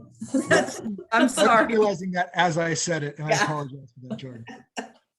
So, oh, go ahead, Mark. Sorry, Andrea. No, please. So I think that, Joe, I really liked what you put in terms of the procedure. So I think, yes, we're on the right track. I also think though, that as we play with this, the same as we play with our equity policy, these become documents that we come back to.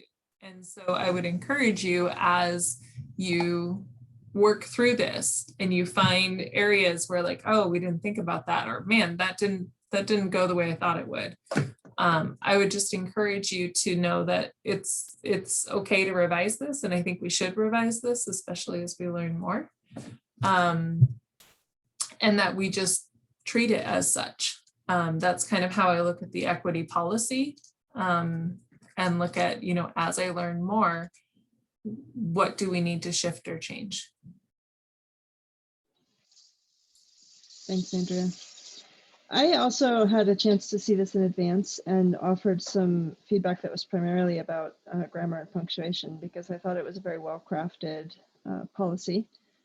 procedure. And I wanted to acknowledge how much I appreciate seeing accountability listed, not just accountability of the superintendent to adhere to the board's guidelines, but also accountability of people in the system to hold one another accountable individually and collectively.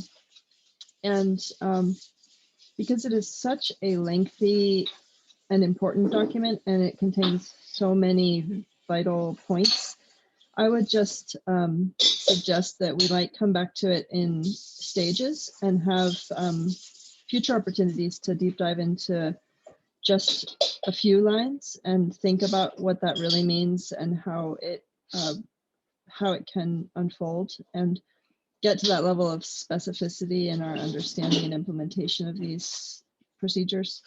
Just because I think sometimes when there's too many great ideas, none of them get served adequately. And so I guess I would just say this is lovely and so important that I would suggest it get broken down into subsets of, approaches that can support each and every one of these sections being really lived into and embodied. Thank you. Yeah, I agree that this is a living document. This is a procedural way to move forward. As I was reading it, I was thinking that, I love this list of 8 in addition to using the equity lens, because it speaks to accountability on all counts. It speaks to data. It speaks to being student-centered. It speaks to diverse student voice being a critical component of how we operate as a district. It speaks to measurable outcomes. I'd love to see this become a public living document, something that's, because I know we can find it and we know where it is. But a lot of our public may not know how to access this. And I think it's just such a true and clear reminder of how important this work is to everything else that we do. And so this is beautiful work. And I figured Andrea and Marnie were on the conventions and grammar stuff, so I let them do that work. But I don't do conventions and grammar. That's Brooke and Marnie. But I do love I do love how well written it is, how well thought out it is, and how affirming it is to see, I want to say on paper, but on screen.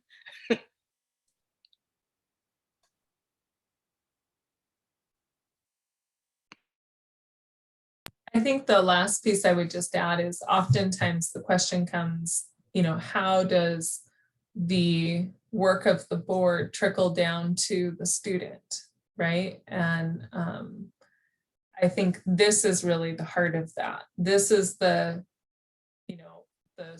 so we wrote this policy, what does it mean? And I think it's important for people to know that the procedures are really where the rubber meets the road. And this is the how. And so I think this is, in many ways, I almost see the procedures as more important than the policy, because this is when something happens, or, we come to that time of year where it's time to pull our, our discipline data. This is the document that people will go to.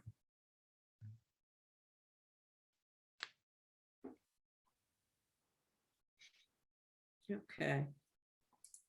Thank you. So again, this equity analysis is the first part of this learning recovery plan.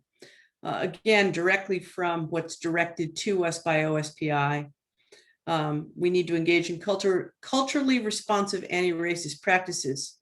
Again, relationships with students and among staff and with families, and an inclusive, supportive environment for everyone. So that is the heart of what we have to do. This is specifically towards the social emotional needs of our students. So I will show you at the end of this presentation the actual template that we are required to have the board approve But what I've pulled out is essentially all of the things on that template that we know we're going to be engaging in. I have it on the list here. You can look through it. I'm not going to read each one, but I'm going to highlight some things that we know we're doing. Summer school, for example. Common assessments. We are in the process of assessments this spring with students. Teachers use common assessments as well. We know we're engaging in early literacy with K4. We know we're doing mental health work. We've hired a social worker. We're focused on extracurricular activities. We're certainly focused on our professional learning opportunities for staff and making sure that we have mental health supports in place. So, and you can see here, focus on nature-based learning at K4. So that's the state list, and we had to check, which things we're doing. So it's wonderful to see that, there probably are other districts doing good things for kids too, but we're there. And then student voice and perception. And so we've engaged in that quite a bit this year. So we will continue all of that work. And again, this is universal supports. So everybody gets the benefit. And then we have to identify all of the assessments we'll do on our students. And this is a partial list once again, but we use WaKids. It's a state program in kindergarten. We use AIMS with our special needs students. We use ALEX. It's another acronym. You don't need to know all the acronyms, but we use the assessment. We're using CEE. That is going to, that is a survey. You're all aware of it. It goes to parents, students, and staff. It's going out actually next week to everyone. It'll be open for 2 weeks, and then the board will hear results in early June. We've done COVID impact surveys with students, especially at the secondary or at the high school level. There was one that came out from the state that we were required to do. We did one that, I'm sure, hopefully Jordan will nod and say, yes, I had to take surveys. Yeah, see, so that again is we use that to inform our work with students. DIBELS is another assessment used at K4. iReady, this is how we get benchmarking for our students in English language arts and math.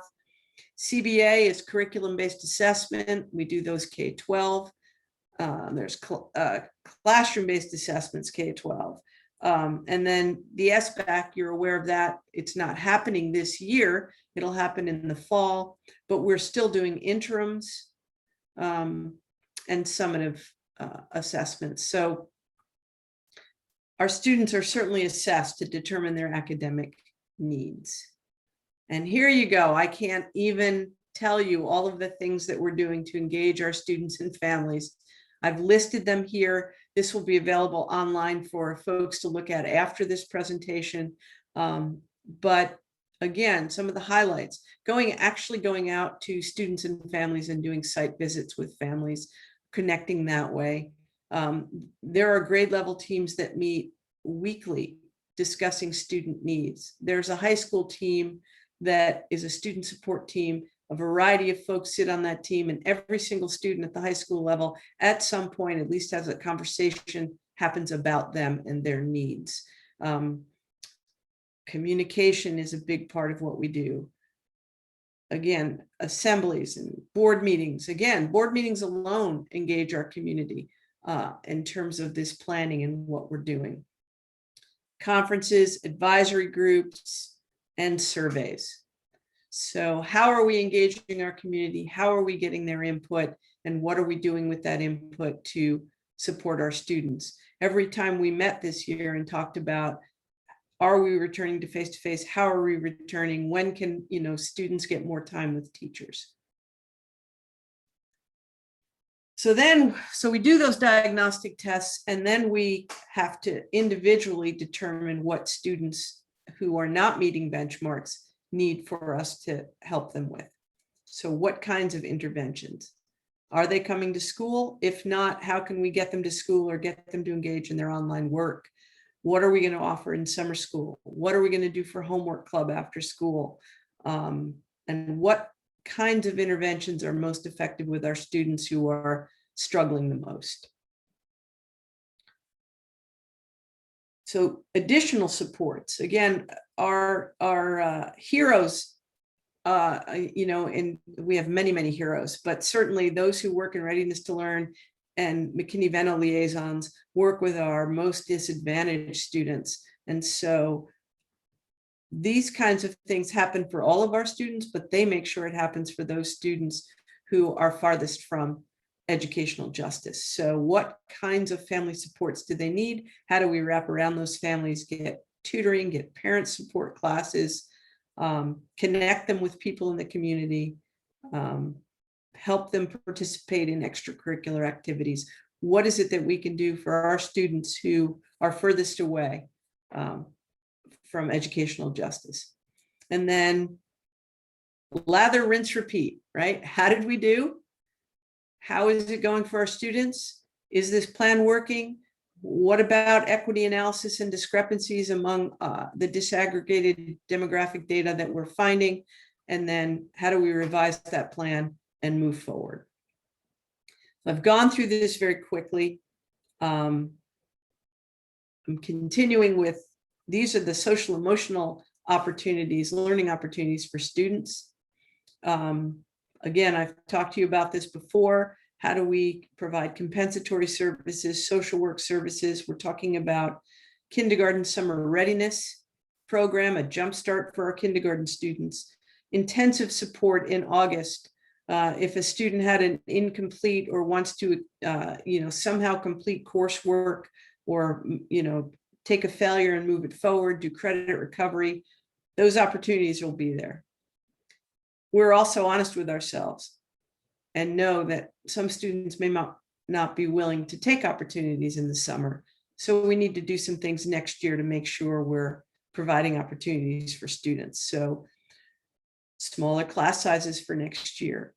How are we accomplishing that? Well, we know that right now our enrollment is it's down from where we thought it would be because of a variety of reasons, but we're not reducing staff. We're going to keep staff on. We're going to definitely have some smaller class sizes for next year so that we can address any learning deficits. Social emotional you just talked about the SWAP continuation and extension. It's here. So we were hoping that would be able to be an intervention that we use. And then the Wednesday recovery. We did this in 7-8 quite a bit, where students went to the community center, for example, or worked with community partners, and Wednesdays were enhancement days. Well, they were also learning recovery days for students. They would have opportunities for not only the enhancement, but also some learning recovery. So that, expanding that opportunity. So now comes the template. And again, it's a requirement that you see the actual template and not that we just talk about what's on the template. So I'm going to open this up.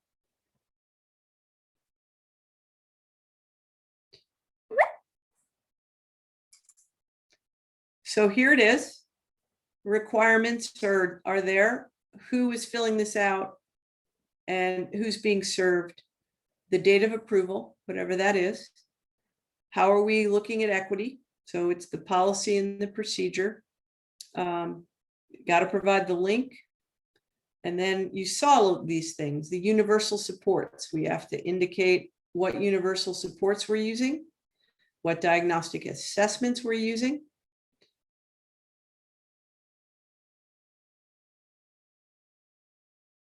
How we're assessing student well-being.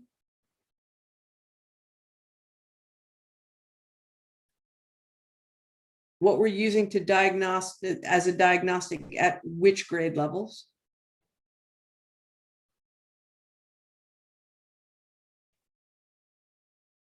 And then we have to talk about how many times per year we're going to do them. Is it multiple or just once?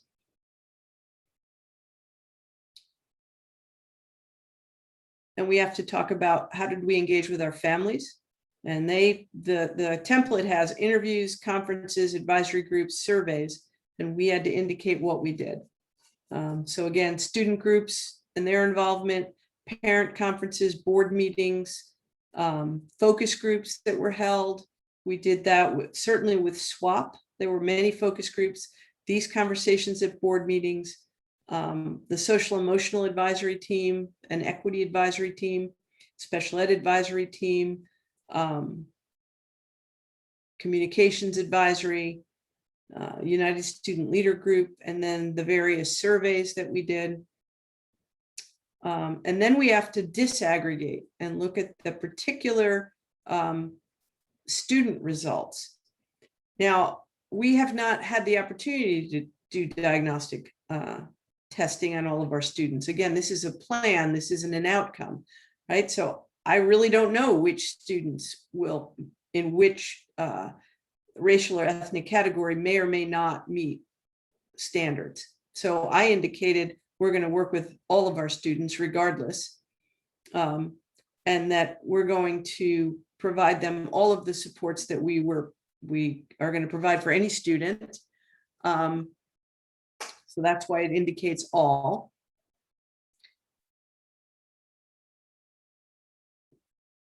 And finally, how are you going to consistently apply the equity analysis and diagnostic assessments?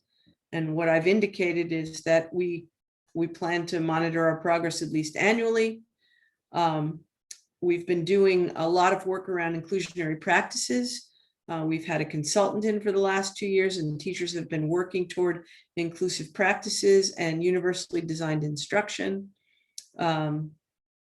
And again, team level meetings that occur, I mean, at the K-8 level, they occur once or twice a month. So they're looking at students all the time, 5-8 and 9-12. So it really is happening throughout the district. That's why this template is very in-depth and took a great deal of time for us to sort through. The good news is we have many components in place that will allow us to move forward and work with our students. The last part of this is, can you help other districts, or do you need help from other districts? And I've indicated here that we just don't have the staffing capacity right now to contribute to helping other districts. And we really don't know what our needs are at this time. So I have moved through this plan very quickly because I have really given you sort of the meat of the plan over the course of time, telling you it was coming. And we've been doing a lot of work around summer school and additional supports. The issue here is, and I am not asking you, forcing you to, in any way to approve this tonight, but having gone through this plan in the detail that we have, I do ask that the board consider approving it tonight. If the board wants more time, we will provide, another update at the May workshop. You certainly have time because there's a workshop in May and then the business meeting in May. But I do believe it would help us if you felt you had enough information tonight to approve the resolution, so that we really could again start the definite plans around summer school and staffing. And again, you have to approve the budget. So you will in turn approve staffing and approve summer school and approve the use of ESSER funds. What I'm asking for tonight is, can you approve the template that says this is what we're planning to do? So a couple things, Joe. First off, I would be in support of approving the template tonight if for no other reason than it is hiring season. And if you need to hire people, we want to get out in front and we want to give you and the leadership team time to plan. So I would be in support of that. I had a thought as you were going through this that didn't occur to me during Susie and Lisa's presentation earlier. But if part of the intention behind doing the alternative learning environment is to support families who do not yet feel comfortable sending their children back to on-campus learning, my wonder is, couldn't we use ESSER funds if we did not hit the 30 students of enrollment to plant some seed money to continue that program? Yes, And when Dan talks to you about the budget and the use of potential ESSER funds, and honestly, I'm not sure if it's tonight or next meeting because we haven't even gone over it, so it may not be tonight. I don't want to put Dan on the spot. But yes, that's entirely possible, but it sounds like the money sounds like a lot of money, but there's already a lot of uses for it. But yes, we certainly could seed swap if they don't have the enrollment. Again, if we don't have 20 new students, but we have 18, that's a very different story than 5. So it's yet to be seen what we get for new enrollment. But yes, absolutely. ESSER funds could be used for that. Have to be really clear, and I kid you not, Chris Rakedahl in his meeting with us on Tuesday must have said it 5 or 6 times. This is one-time money. This is not ongoing funding. So don't put a plan in place that requires multiple years. But yes, as seed money to get us off the ground, absolutely, Andrea, we could use it for that.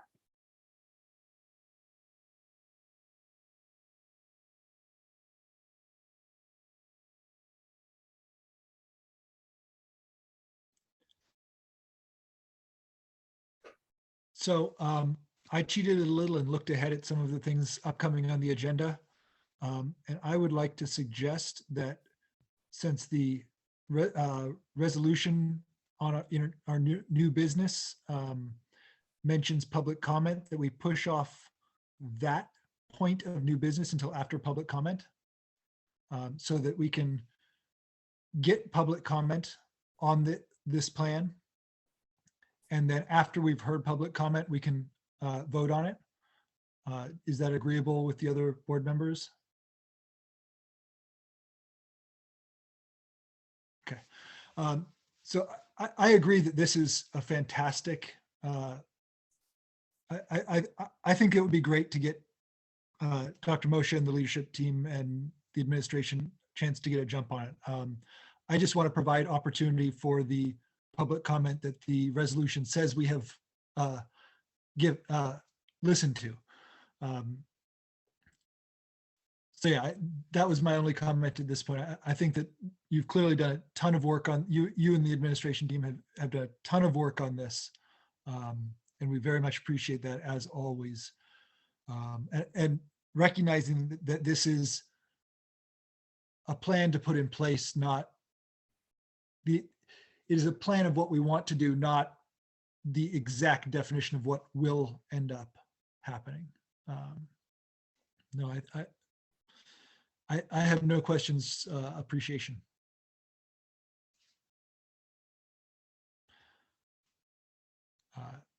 Anne Marnie Jordan in order on my screen. Any thoughts?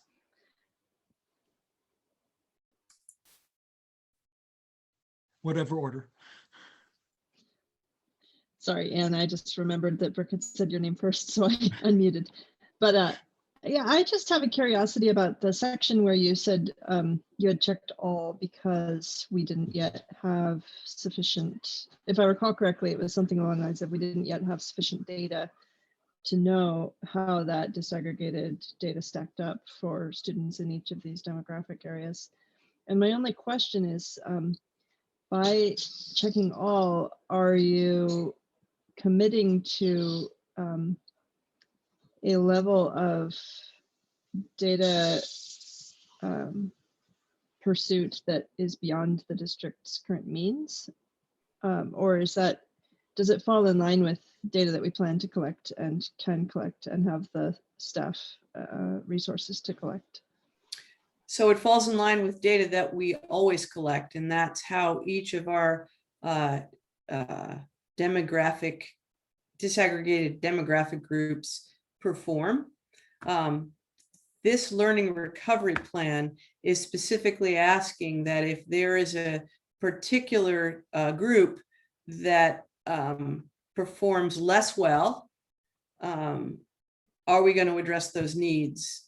And we are, regardless of how that breaks out. The whole point of the equity analysis is, as you know, is to make sure that those groups of students who are traditionally marginalized have their needs met and barriers reduced. So we would always work toward that, but it doesn't mean that any other group that may not be traditionally marginalized wouldn't have their needs met as well. So that's why I don't know who may or may not perform well or underperform yet until we actually go through the equity analysis and disaggregate the data. Sure, that's helpful clarification. So as I understand it, this allows us to meet the needs of the students most in need when we understand more about who those students are and what their needs are. Correct. Thank you.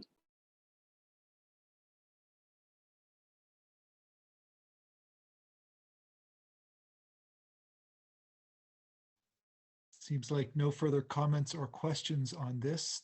Thank you, Dr. Moshe, for putting this together. As we briefly discussed, we'll take the resolution relating to accepting this immediately after public comment. Just to make sure that we can indeed get public comment on this to give people time to address that. Unless there's anything else you need, Dr. Moshe, we can move on to the next topic of the agenda, which is recognitions. Yes, and Christy, can you pull the agenda up? Because I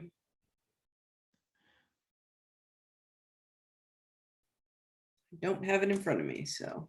Yeah. Teacher Appreciation Week. Yeah.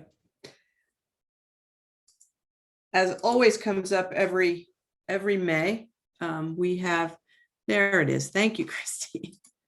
I knew we had a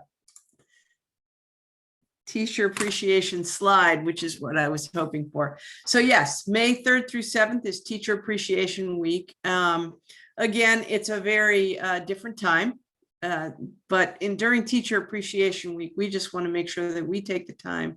And this year, most especially, every staff member has gone above and beyond in their work, but teachers are really on the front line with our students, and the work has been so much more difficult in this remote environment, and now with hybrid, than in normal times. And so just taking the opportunity to say thank you to our teachers for all that they do every day on behalf of our students.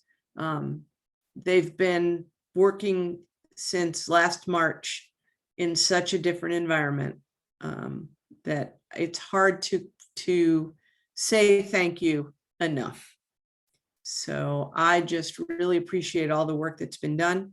I really appreciate the relationship that we have with our teachers, the way that we've moved forward together safely to get our students back to school, the cooperative work that we've done together. It's been, for such a difficult year, just an amazing opportunity to build relationships. So I just want to take the opportunity to share that with the board, and have the board take the opportunity to thank our teachers in anticipation of Teacher Appreciation Week.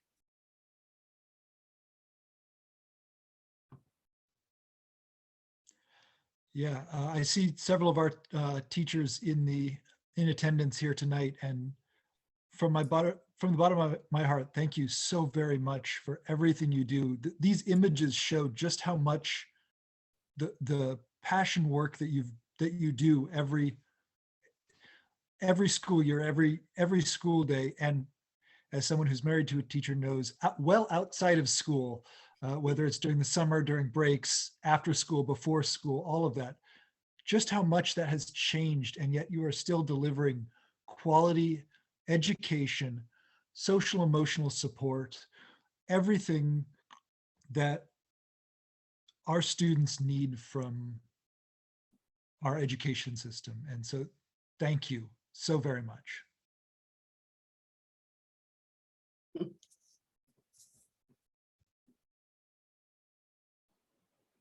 Yeah, I just have to second that and say, I thought my job changed a lot and got really weird when COVID started, but it doesn't hold a candle to how weird teachers' jobs got. And the way teachers have continued to show up and support our kids through all these added stressors of this unexpected time, and find innovative ways to connect and inspire despite the limitations. And I'm just so flabbergasted by the competence and love of the teachers in our district. Thank you all. I would say this is a really good reminder to remember that our whole staff and our administration and our everybody in every office and every classroom everywhere is exhausted.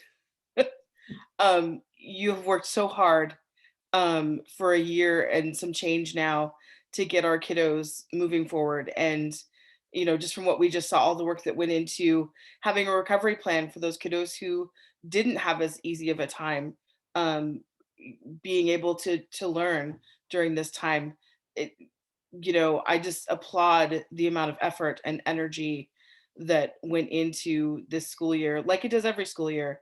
But it's just a good reminder for me to remember to, you know, just not only pat my teachers on the back, but my kids as teachers, but also like offer them coffee or just a listening ear because they are tired and they've worked so hard.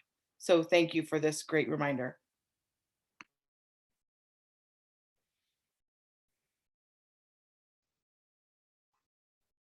Okay. Again, thank you very much to the teachers.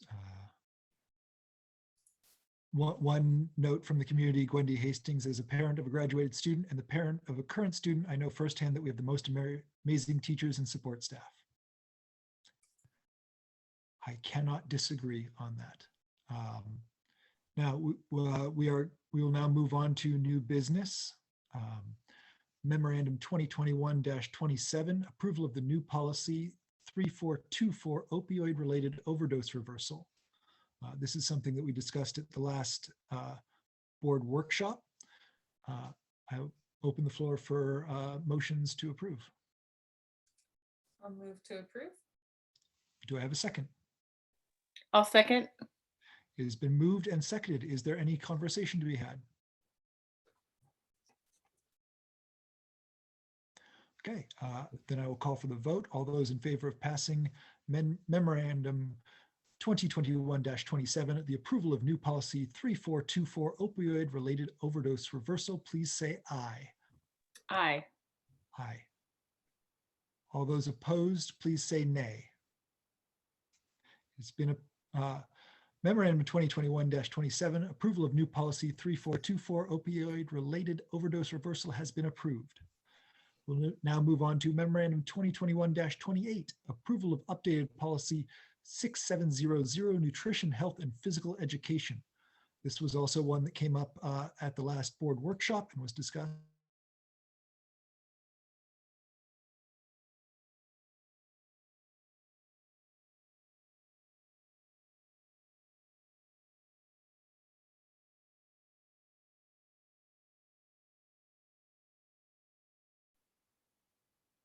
Okay, all those in favor of approving memorandum 2021-28, approval of updated policy 6700 nutrition, health, and physical education, please say aye.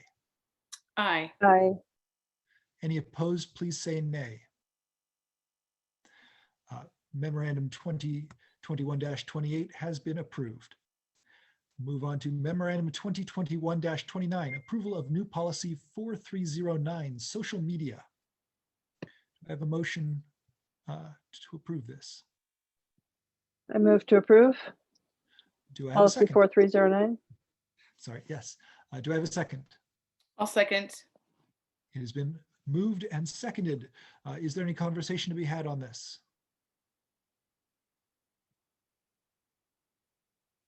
Okay. Then, all those in favor of approving memorandum 2021-29, approval of new policy 4309, social media, please say aye. Aye. Aye. Any opposed, please say nay. Memorandum 2021-29, approval of new policy 4309, social media has been approved. We're going to bump the approval of memorandum 2021-30 until after public comment. So we will now move on to memorandum 2021-31, 2021-31, approval of the projectors and new classroom technology systems. Do I have a motion to approve this? I'll move to approve. I'll second. It's been motioned and seconded. Is there any discussion to be had?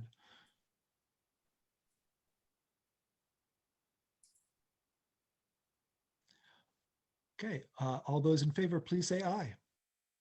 Aye. Aye. Any opposed, please say nay. Okay, memorandum 2021-31, approval of the projectors and new classroom technology systems has been approved. We will now move on to memorandum 2021-32, approval of the upgrades to the intra-building fiber optics. We have a motion to approve this. Move to approve. Do I have a second? I'll second. It's been moved and seconded. Is there any discussion to be had about this recommendation?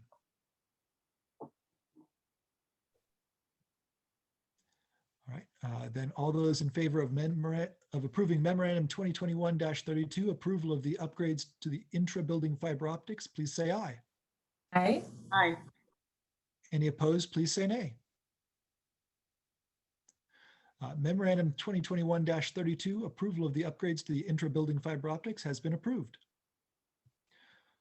We will now move on to public comment and then get back to Resolution 659. We do have some comment here. I haven't seen yet how much of it is directly related to the plan that we discussed earlier and how much is related to other topics. So I'll just start at the top and work our way down.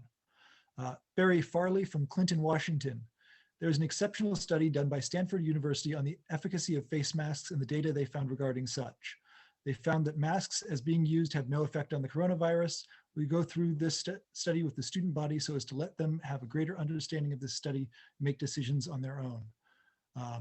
And then asked again, will you give the students an alternative understanding of the efficacy of masks based on the Stanford University study regarding such? As I mentioned earlier in this meeting, that was actually not a study related in any way to Stanford University and was not in fact a study. It was a hypothesis based on a review of some previous literature. Both the Palo Alto Veterans Affairs Palo Alto Healthcare System and Stanford University have noted that the author is not affiliated with them, despite the author claiming to be affiliated with them. The author was a postgraduate student with them, not during the course of this study, not during the course of this paper. So this is misinformation that has been spread far and wide. So I can't speak to what is happening within the schools, but I can speak to the facts of the case regarding that claim. We will not be sharing it with students.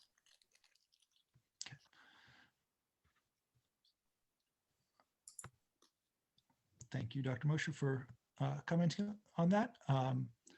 Paul Rempa, who is previously noted, he is the parent of a South Whidbey School District student. Given the South Whidbey School District follows diversity, equity, and inclusion philosophy, or otherwise known as CRT critical race theory, how does this bring unity to the students, parents, and teachers? Will all students and teachers be treated equally? Will all students have equal access to resources the school district provides? Does anyone get preferential treatment? There is another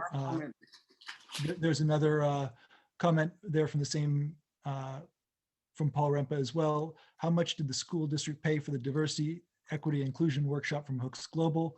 Why was this necessary? Will that subject matter be available to review? Dr. Moshe, can you approach at least the latter point? Sure. So we have a contract for a 12-month period with Hooks Global, and they've laid out a plan for us. So that community listening event last night and the student listening event last week are just two of the several opportunities over the course of the school year. I don't have the contract in front of me, but we do in fact have a contract with them. I would be remiss if I tried to remember the exact number. The subject matter, you can go to their website and look at what it is that they work on. And we do have a plan in place for what we're going to work on with them. And if Mr. Rempa emails me, I can certainly provide that information to him. Thank you, Dr. Moshe. I would also note that why was this necessary from Dr. Moshe's perspective is because the board is directed through policy 0001 that we address equity issues wherever they can be found in the district. And I actually, to the initial question, I actually believe it's brought us closer together as a district. We are working toward the same end, which is equity for all of our students. And we recognize that there are barriers for students, students of color, LGBTQ students, and we want to remove barriers for all students and provide opportunities for everyone. So our students, he or she gets what he or she needs. That's our definition of what is fair. And so that's how we serve our students. Thank you, Dr. Moshe. He, she, or they, I should say. I apologize for leaving out that pronoun. Thank you. I agree wholeheartedly and would note that would reinforce what Dr. Moshe said, that this equity work is not about providing preferential treatment to anyone, but about removing barriers. I think that was wonderfully stated and really want to re-emphasize that wording because I think it's fantastic. May I just add, I also believe that closing the gaps for students who have been historically marginalized or who have experienced barriers in education really uplifts the quality of experience that's possible for all students. Because when certain members of a community are underserved or in pain or marginalized or don't have their voices brought forward, there's a loss to the whole community of collective safety, of having the brilliance of multiple perspectives.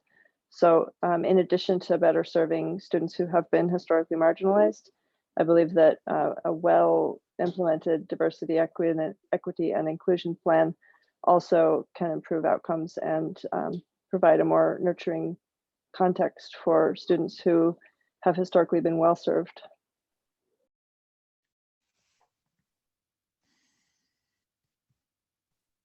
Any other comments from board members on that? Thank you, Marnie. Yes, that is an important thing for us to remember also, is that this work does serve all students. Okay, Gwendy Hastings, Freeland, can the district please give clarification of the recent letter of a COVID positive student? Is this the same student that was part of the soccer team, or is this in addition to that student? And I am really not at liberty to comment on that. We report on COVID positive. I'm not going to, I will err on the side of not providing information so that I don't identify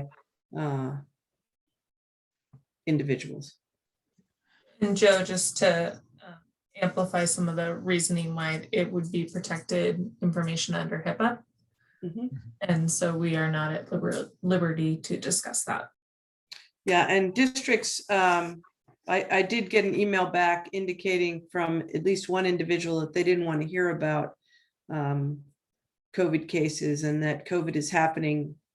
This is my words. Basically, it's not news. So stop reporting it. It is our communication plan that if we have a positive case in our school, we will communicate that we have a positive case, but we will not reveal information about that individual or in any way allow that person to be identified. What we will do is notify any individual who may have had close contact. And so people are hopefully reassured by the letter I sent that if you have not heard, then you are not a person who has been in close contact or has anything, that we need to report to you on. Gwendy notes that I was just trying to get a count on how many cases we have in the district. But I believe that we've stated as much as we can at this point. So again, Christy and I have been in conversation about this. Some districts don't do notice anymore. Some districts do a dashboard and they indicate number of cases and at which building. So we certainly can look at the way we report it. I do believe that if both letters are read together, the answer to Gwendy's question may become very clear. But that's all I'm going to say. They're legal issues, as Andrea pointed out. So I think it's Yep. for the safety of the school district if we don't cross HIPAA. And Gwendy says, okay, I understand. Thank you, Gwendy. Okay, we have not gotten any further, any community comment on the planning. So at this point, I would like to bring that back up to the floor and go to Memorandum 2021-30, approval of Resolution 659, Academic and Student Wellbeing Recovery Plan. Do I have a motion in regards to that memorandum? I'll move to approve. Okay, do I have a second? I'll second. It's been moved and seconded. Is there any further conversation? I assume there would not be, since we've already had the conversation that we believe we need. Jordan, do you feel the need to weigh in on this now that you've had a chance to read it? No, not really. I think I would just be voicing out what's already been said. Excellent. Thank you. Just wanted to check and make sure. With that in mind, all those in favor of Memorandum 2021-30, approval of Resolution 659, Academic and Student Wellbeing Recovery Plan, please say aye. Aye. Aye. Any opposed, please say nay. Okay, Memorandum 2021-30, approval of Resolution 659, Academic and Student Wellbeing Recovery Plan has been approved. We'll now move on to our reports segment. Brooke, may I briefly interrupt with a very strange technical note? I have Yes. been unable to unmute myself during several of these requests for an aye vote, and I just want to clarify for the record that I have voted aye to every proposal thus far, even though my mute button is sometimes not working. Thank you. I have to admit that when I'm doing those votes, I'm just listening to think if I hear them. So thank you for the clarification. Maybe during Zoom in the future, we will add a thumbs up to the, just to make sure. Okay, with that out of the way, Dr. Moshe, or actually Mr. Pullman, financial and enrollment report.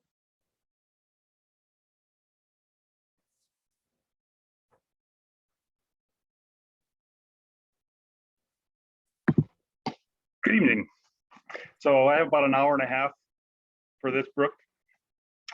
So, okay, so I'll kind of go quickly through the financial part of it because I do want to talk about budget a little bit for the coming year. So if you have questions, stop me as I go along.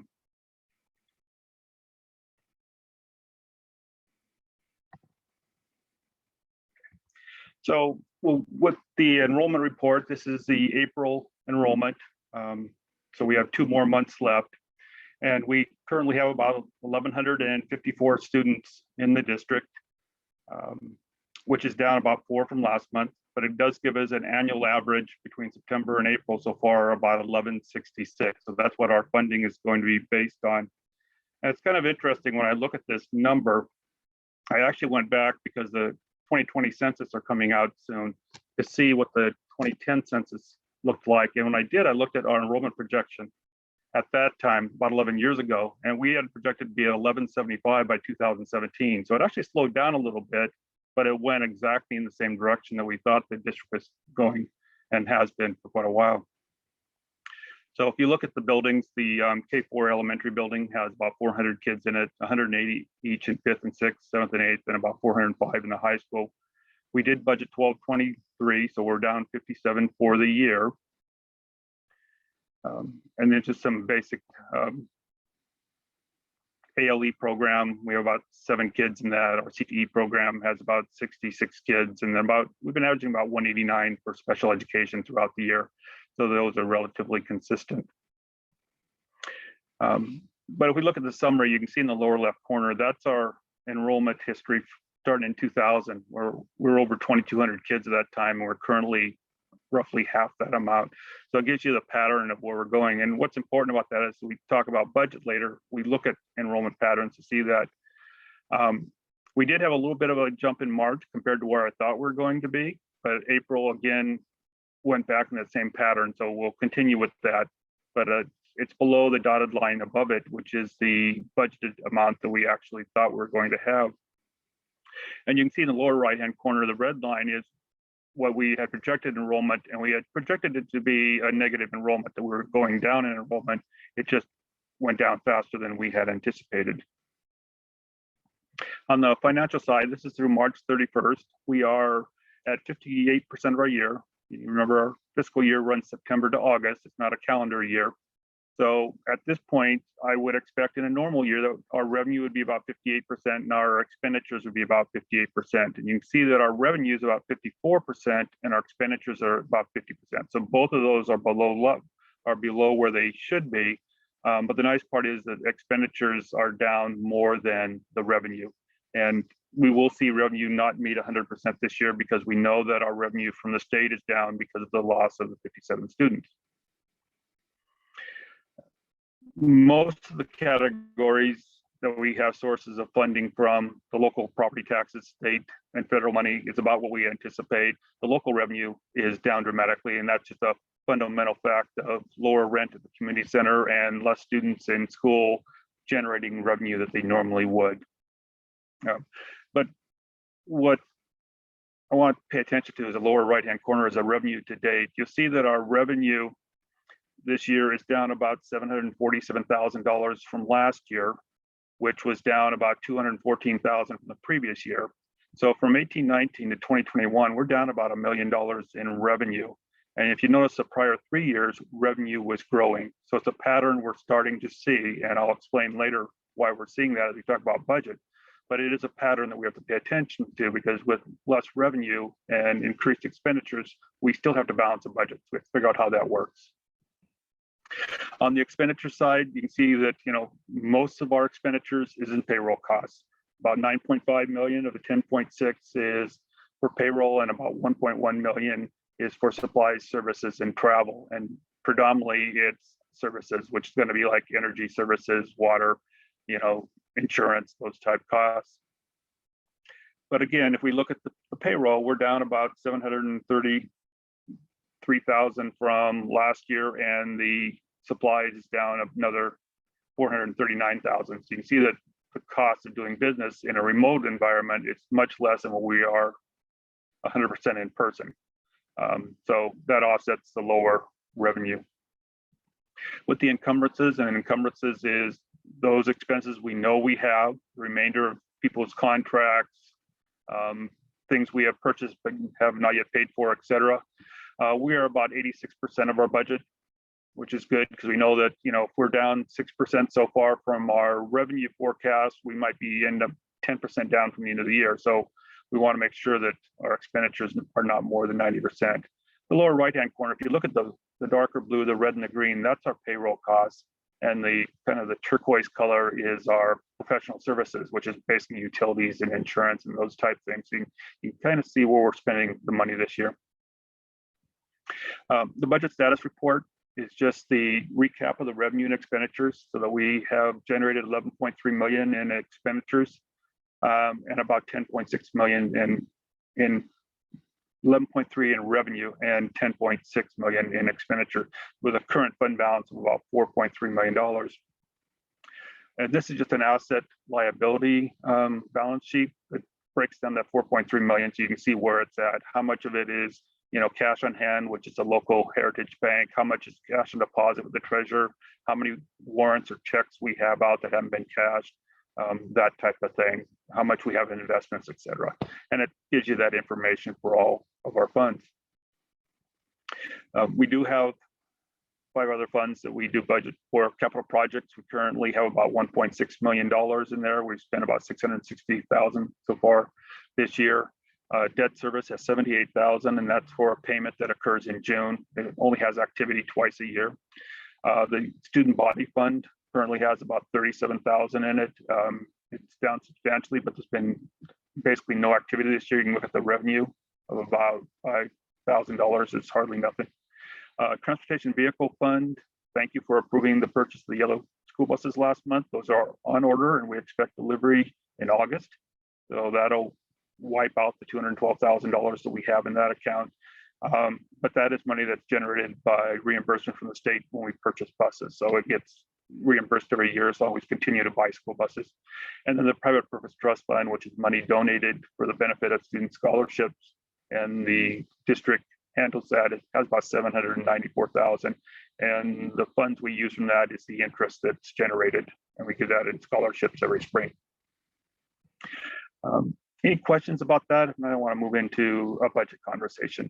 So we're moving into our budget cycle for the coming year, which is the 2021-2022 budget, which starts September 1 and goes through August 31 of 2022.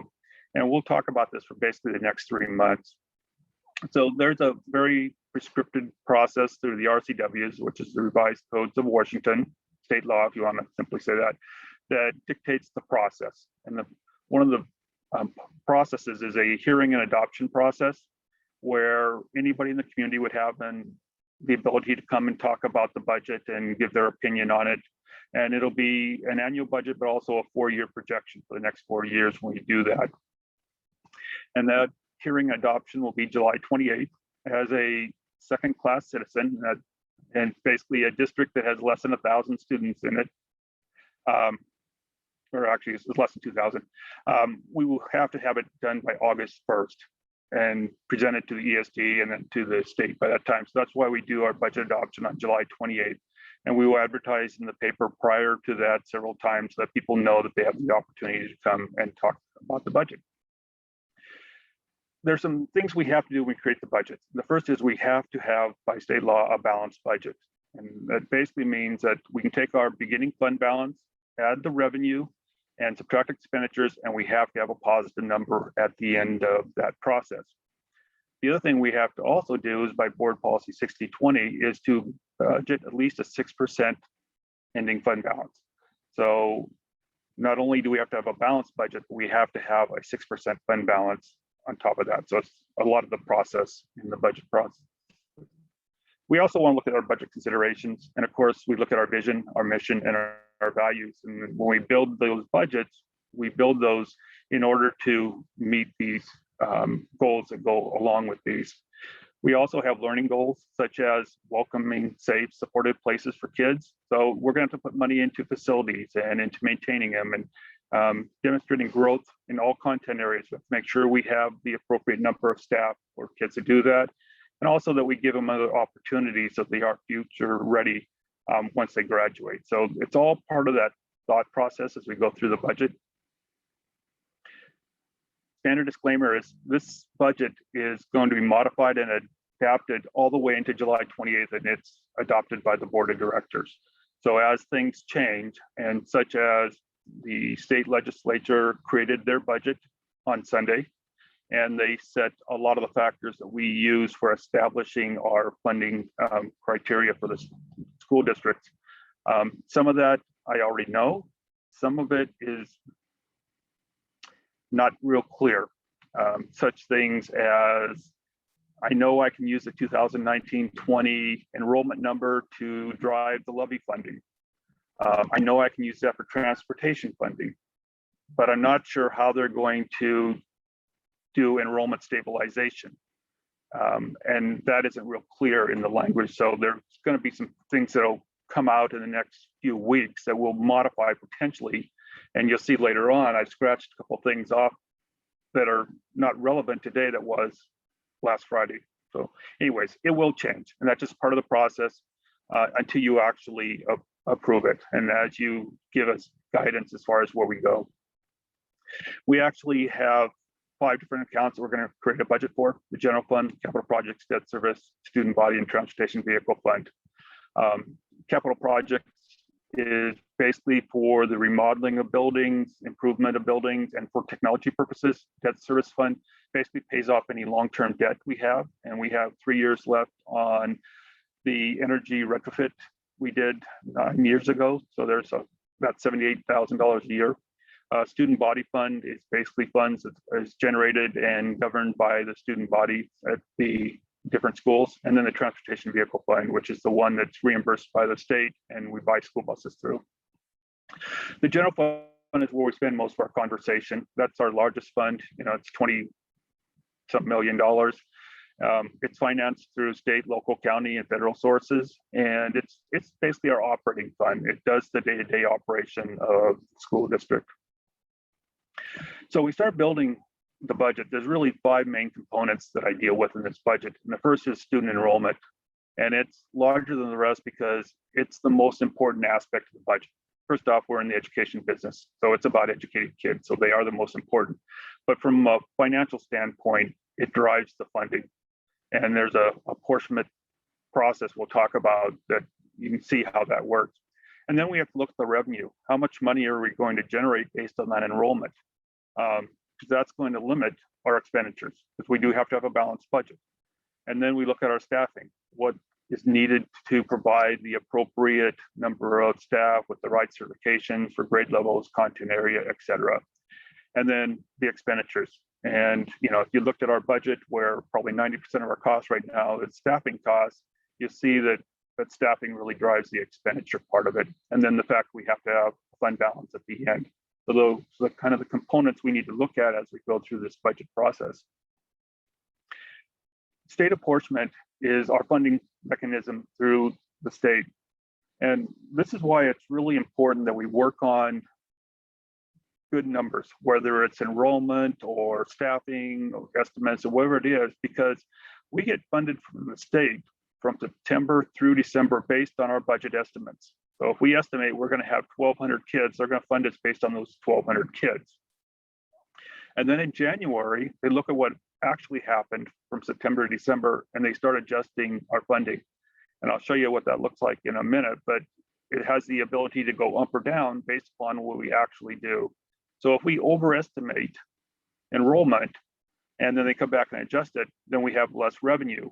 And unfortunately, in a normal year, we would have expenditures already allocated and not have much capacity to adjust that. So this is the way the apportionment works. And this is the current year budget. So based on our budget, we thought we'd get $15.4 million for regular apportionment, which I refer to as basic ed, and special ed, and then transportation operations.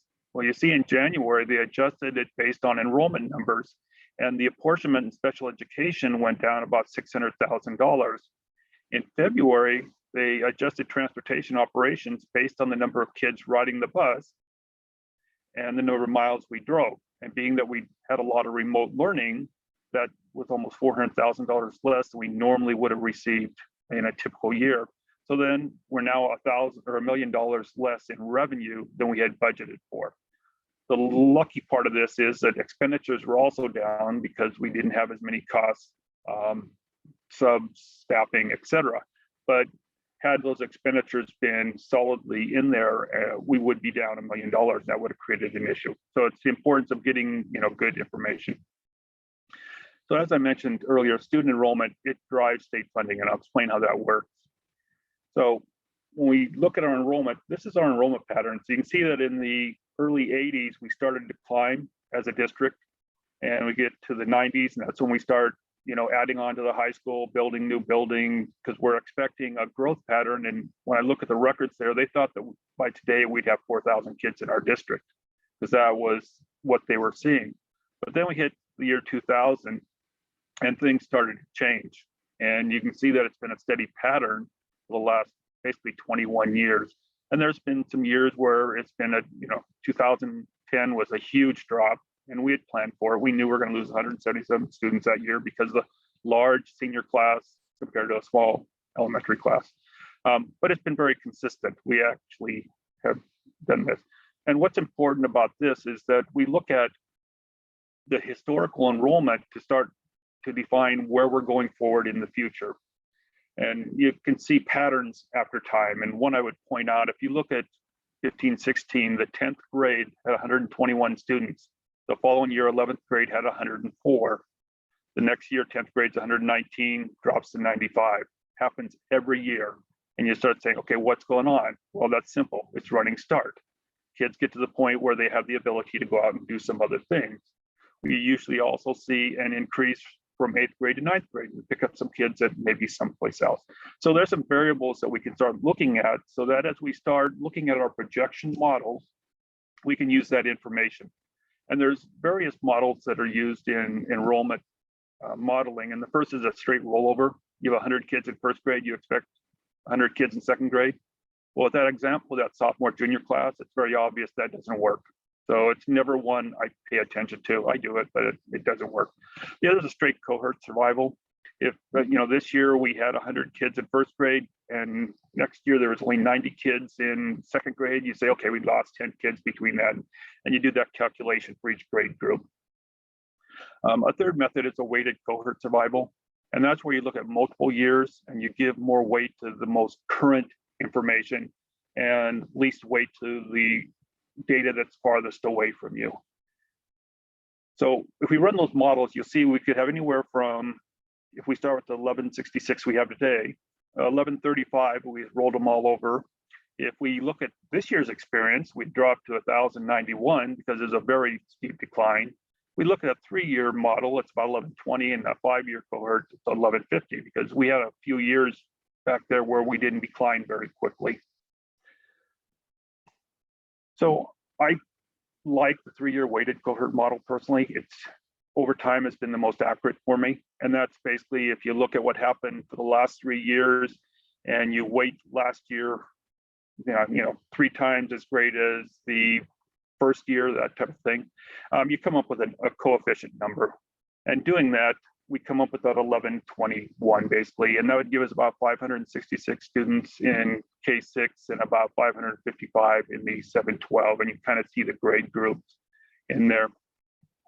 And what you'd notice, and it's over time, is that if you look at our high school, the 9, 10, 11, and 12, you see 107, 104, 11th and 12th grade, we're over, probably 110, 115 when they were in the 10th grade.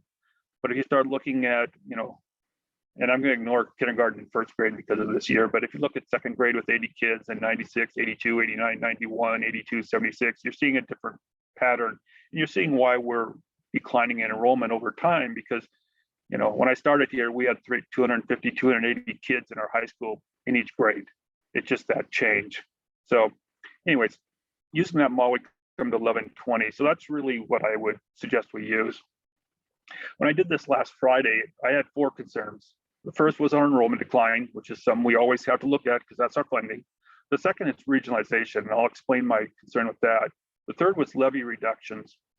We are a district, because we're high in land value, we can only levy a certain dollar amount per student, as opposed to a district that can levy a dollar amount based on $1.50 per thousand or something. With the amount of value we have in our district, it would generate a huge amount of money. So we are limited to what started at about $2,500 per student, and it's up to over $2,600 per student. But as we go from 1,300 kids to 1,200 kids to 1,000 kids, that number goes down. The amount that we collect goes down, and I'll show you what that looks like. The reason I'm not as concerned is that in one of the bills that was passed on Sunday at the state level, is they are allowing us to go back to 2019-20 to use enrollment numbers to calculate our levy revenue. So that's very helpful for us. It will allow us to be stable and not actually decline in that area. The other is transportation funding. Transportation funding is based upon ridership, and they take the ridership from the spring of the previous year and then the next 2 in the following year. And then they calculate the amount and then look at how much you actually spent in the previous year. Well, because we're not transporting as much, we may only spend, instead of $1 million, say $600,000 in transportation this year, they would limit our revenue to that $600,000. Again, they changed that to use the 1920 funding amount. So it actually is beneficial to us. So we won't see a reduction in transportation funding at this time. So when you talk about regionalization, you have to understand how we're funded. OSBI classifies our employees in 3 different categories for funding purposes, okay? And I'm only talking about funding purposes. I'm not talking about anything else, about how much we pay people or what they do. It's just, this is a funding mechanism. The first is what they call the CIS, or Certificated Instructional Staff. Think of that as a teacher or your classified staff, custodians, secretaries, anybody that doesn't have a certificate. And then your CAS, or Certificated Administrative Staff, principal, superintendent, etc.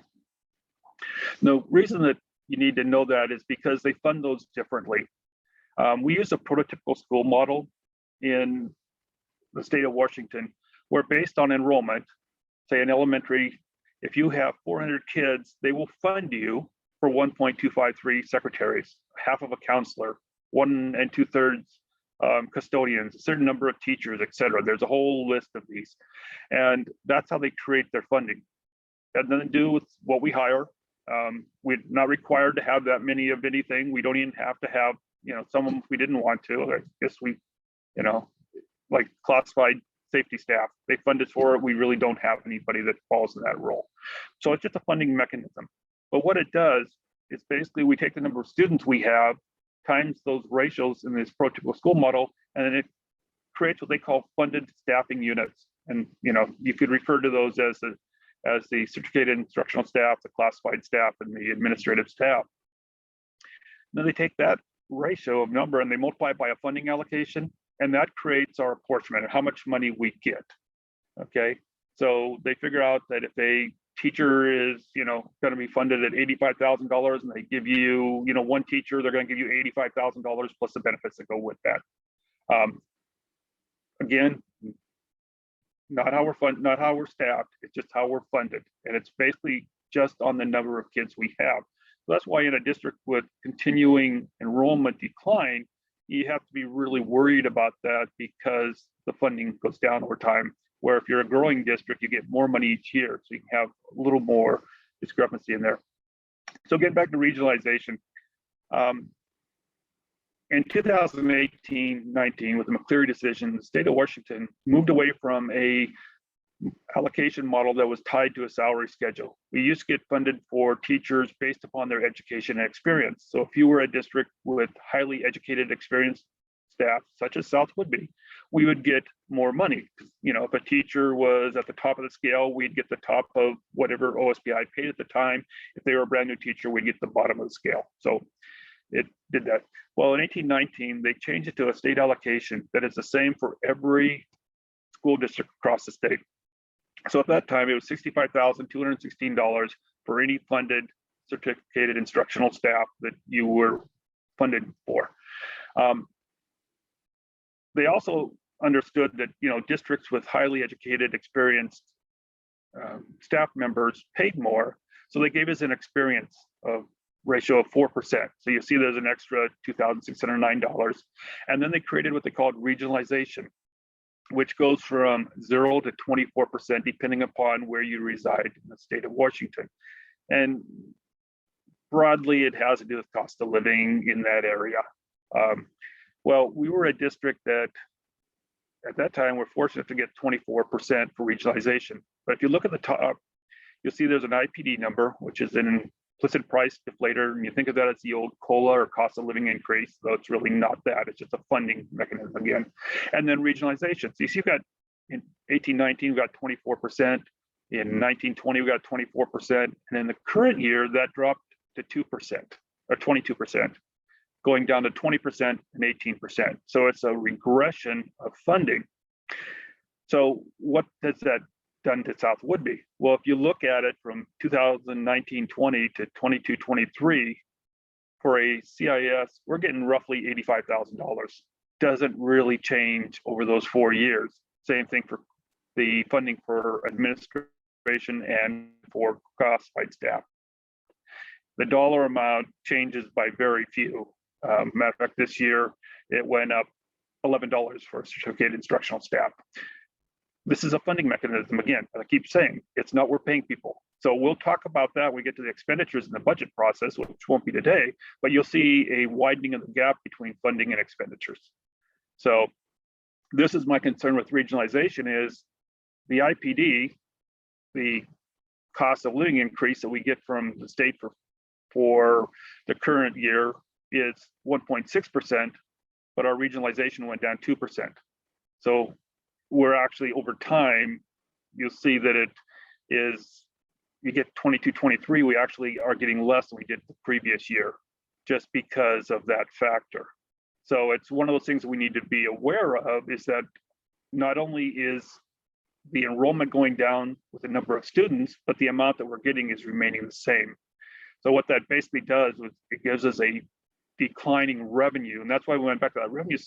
I pointed out that, you know, we're 747,000 down this year, $250,000 the previous year, or $1 million down from 2 years ago. Well, that's what's causing it, is that we're seeing this basically flat line funding with fewer kids. So as we walk through this budget, you'll see that, you know, that's creating an issue for us. And we've talked about this for the last few years, that we're going to see this coming, but it's creating this issue of, you know, declining funding with increased expenditures. The other part is, if you look at the bottom part, is the levy. We currently have a levy that's about $4.2 million approved by the voters in our community. We, in 1819, we could only collect 3.7, and currently we're about 3.3.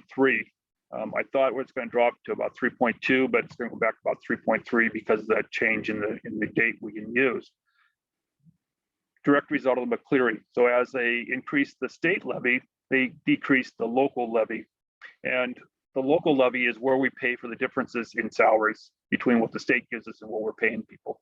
So when we look at expenditures, you'll see how that works. But it just, that's the concern, is that with this, we're seeing, you know, flatline funding levels at this portion of it, with declining enrollment, which basically means we're going to get less money over time from the state, even though those costs continue to escalate.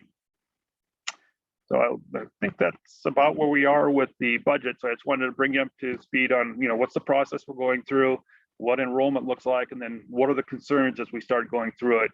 And then over the next 3 months, we'll move into, you know, I should have revenue done by next month. Once OSPI puts out the rest of the information, then I can tell you what our revenue looks like in each of our programs that we get. And then we'll look at staffing and expenditures and where we are probably in June. So that by the time we get to the first part of July, we will have a budget done and can have a conversation about the entire budget in the 4 years and everything that goes with it.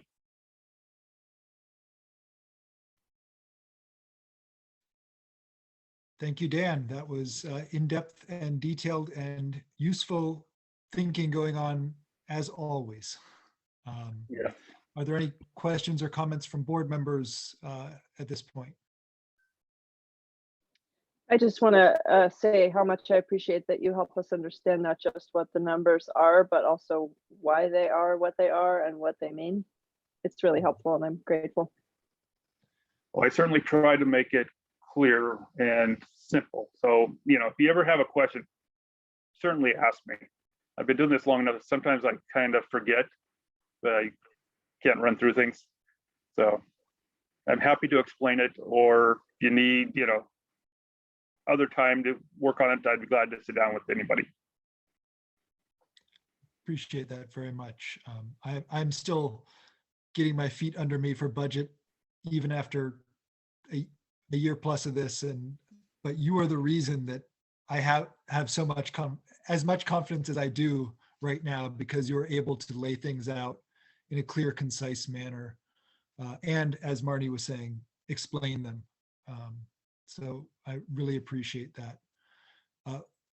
We do any of the other board members have any comments or questions? We do have one community comment here from Kelly Mosler of Langley. This is one of many reasons that I'm pulling my 3 children out of the public school district. They're not dollar signs. They are our children and deserve a proper education. I would like to say I'm sorry that you feel the need to remove your children from the school district, but it is every parent and guardian's necessity to do what is best for their children, and we have to respect that very much so. I would note that I don't believe that anyone in the school district, from ourselves to the staff, including Mr. Pullman, view the students as dollar signs. Mr. Pullman's job is to look at the money. And the majority of that, as he said, comes in from student apportionment, but the students are why we are here. Educating them is why we are here. I think, Brooke, it's also important to note that the board's role is to provide budget oversight of the district, and that we can only do that through being presented with budgetary documents, and having the presentations like what Dan provides allows us to do what we are elected to do, which is to manage and support and guide the direction of the district. And I would add to that, you know, students are the funding mechanism in the budget process. But the reality is the budget is built, when we look at the expenditure side of it, it's built on student need. That's really where the consideration is. What program are we providing? When we talk about students and funding, it's just a funding mechanism, folks. It's nothing more than that. You take a number of students and it creates the number of staff units that they fund, and they multiply that by a dollar amount, and they give us, it has nothing to do with how we spend our money. How we spend our money is the expenditure piece. And that's where we really talk about what do our students need? How do we get the best program available at that part? And that's really the conversation. So I don't want people to think that, you know, when I talk about kids driving funding, that's what it's all about. That's just the prototypical school model the state of Washington uses to create funding or apportionment for school districts. It's a mathematical algorithm. It's nothing more than that. We talk about the revenue piece of it.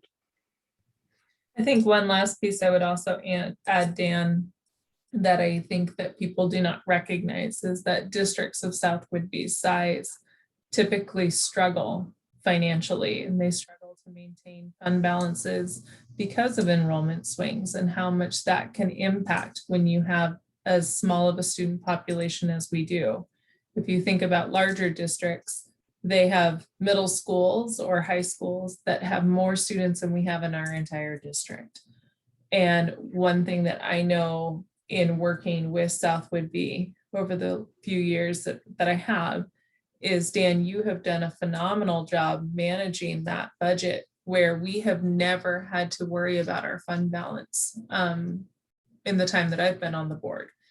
And that I do not think the community who may not be as involved in what other boards' budgets look like understand or appreciate how amazing that is that you provide that. And I want to thank you for managing it that way, because it is exceptionally difficult in a district of our size.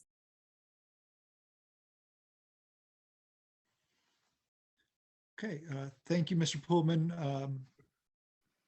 We'll move on from there to Jordan, your report. Okay. Starting with our elementary school, our North Campus this month had recently their salmon release, where some of the third graders that have been raising the salmon from egg, they released them into the stream of the Max Monson outdoor classroom. A part of that, they also read haiku poems to their salmon. And then they've also been working on some end of the year virtual celebrations for the Be Wet program. Our South Campus this month, they recently had their Cougar Pride Assembly, where were honored for their hard work, leadership, and citizenship. Also this week was Pet Week, so a lot of the students took photos of their pets to share with their classes and such. Last week was Earth Day, and they were able to turn a week out of it, and some of the activities that they did for that were planting some new crops. They also cleaned up the campus as well as some of the gardens, and then they've also did some learning-based activities and discussions on Earth Day. They also made some Earth Pledge videos to be able to share with some of the younger students. And then some upcoming information that they have is a Spirit Week, and then they're also planning for a service project, and then they've also been working on some ideas for Teacher Appreciation Week. The middle school this week is their Spirit Week, and a part of that, they're doing dress up days, and then they're also having competitions for the best door decorated, and also a competition for best dress, and then the class for most dressed. And they're also having a pep assembly next week to just end the week off. And then also a lot of the students have been discussing about possible ideas on connection during lunch, such as a field day or a barbecue. And then this month for middle school athletes, boys and girls, basketball intramurals were offered, and starting next week, they're going to be offering intramural track. With the high school athletics, our traditional spring sports have started this month and they're ending soon in May. And then again, as a reminder, this year we're playing in a new league, our Emerald Sound Conference. So it's giving us some new competition. Highlight from our fall sports was that our boys cross country placed first this year and our girls placed second. So that's definitely great. Our boys soccer team this year, they've been playing some tough new schools and they currently have a record of 1 win to 5 losses. And also this season, they've been paying a tribute to their late teammate, Taylor Daniels, with some scarves that have their saying "Forever a Falcon" alongside with his jersey number. Our girls tennis team has been having a good season against some tough private schools with a current record of 5 wins to 2 losses. Our track meet has had 3 meets so far, and with both teams putting some great numbers on the board. Our baseball team currently has a record of 4 wins to 5 losses, where most of the wins have came from previous schools in our past league, while some of our losses have come from new schools. And our softball currently has a record of 1 win to 6 losses with some very close games. And then both our golf teams have been doing pretty good, with our boys team having a current record of 2 wins to 1 loss, and our girls with a record of 4 wins to 2 losses. So it's definitely some new competition, but a lot of the athletes are enjoying that, and they're just enjoying to be out playing their favorite sport. Clubs this month, our student wellness group is working on their presentation on body positivity, and they also just finished up their community window project where they put up some inspirational quotes on the windows. Our Model United Nations Club recently participated in the conference of King MUN, where one of their club members, Sol Rubinovich, won Outstanding Delegate. And they're also preparing for their last conference, which is next month, which is also the Seattle Model United Nations. Our Days for Girls Club this month has been working on fundraising for the club. And one of the ways that they're doing that is they're holding a Mother's Day gift basket raffle. And they've also worked with Baby U's Farm and Garden to be able to sell some homemade masses that they made. This Sunday is our Walk for Water, where some students are going to be carrying water for 5 kilometers in solidarity with the 2 billion people who still lack access to clean water. It's been a tradition in the past that multiple clubs at our school collaborate together to work for this and to help raise money for Waters First organization. So it's an organization that helps sustain clean water and implement toilet projects in communities that are in need. ASB, we have our ASB elections for both our class ASB and executive ASB that are taking place next week for our next school year. And just like last year, it's going to be all virtual with student created videos instead of speeches. And then just some more general information. Hybrid has been going great. I haven't heard anything negative so far, which is always great to hear. AP testing is coming up in May, so a lot of students that are taking AP classes are just preparing for that and studying. And this weekend is May 1st, as we know, so a lot of the seniors are making decisions on their colleges or whatever next year will look like for them. And then our student leadership has preparing with our PTSA for Teacher Appreciation Week. And that's all I have. Thank you as always. I love how you can get in depth and also share the breadth of experience. Jordan, I really appreciate hearing your update, and I was just sorry that I didn't have it on gallery view when you shared about the boys cross country winning state, because I would have liked to have seen Brooke's face. There, recreation. And girls getting second. Yeah. So thank you very much, Jordan. We'll move on to the superintendent's report. Dr. Moshe.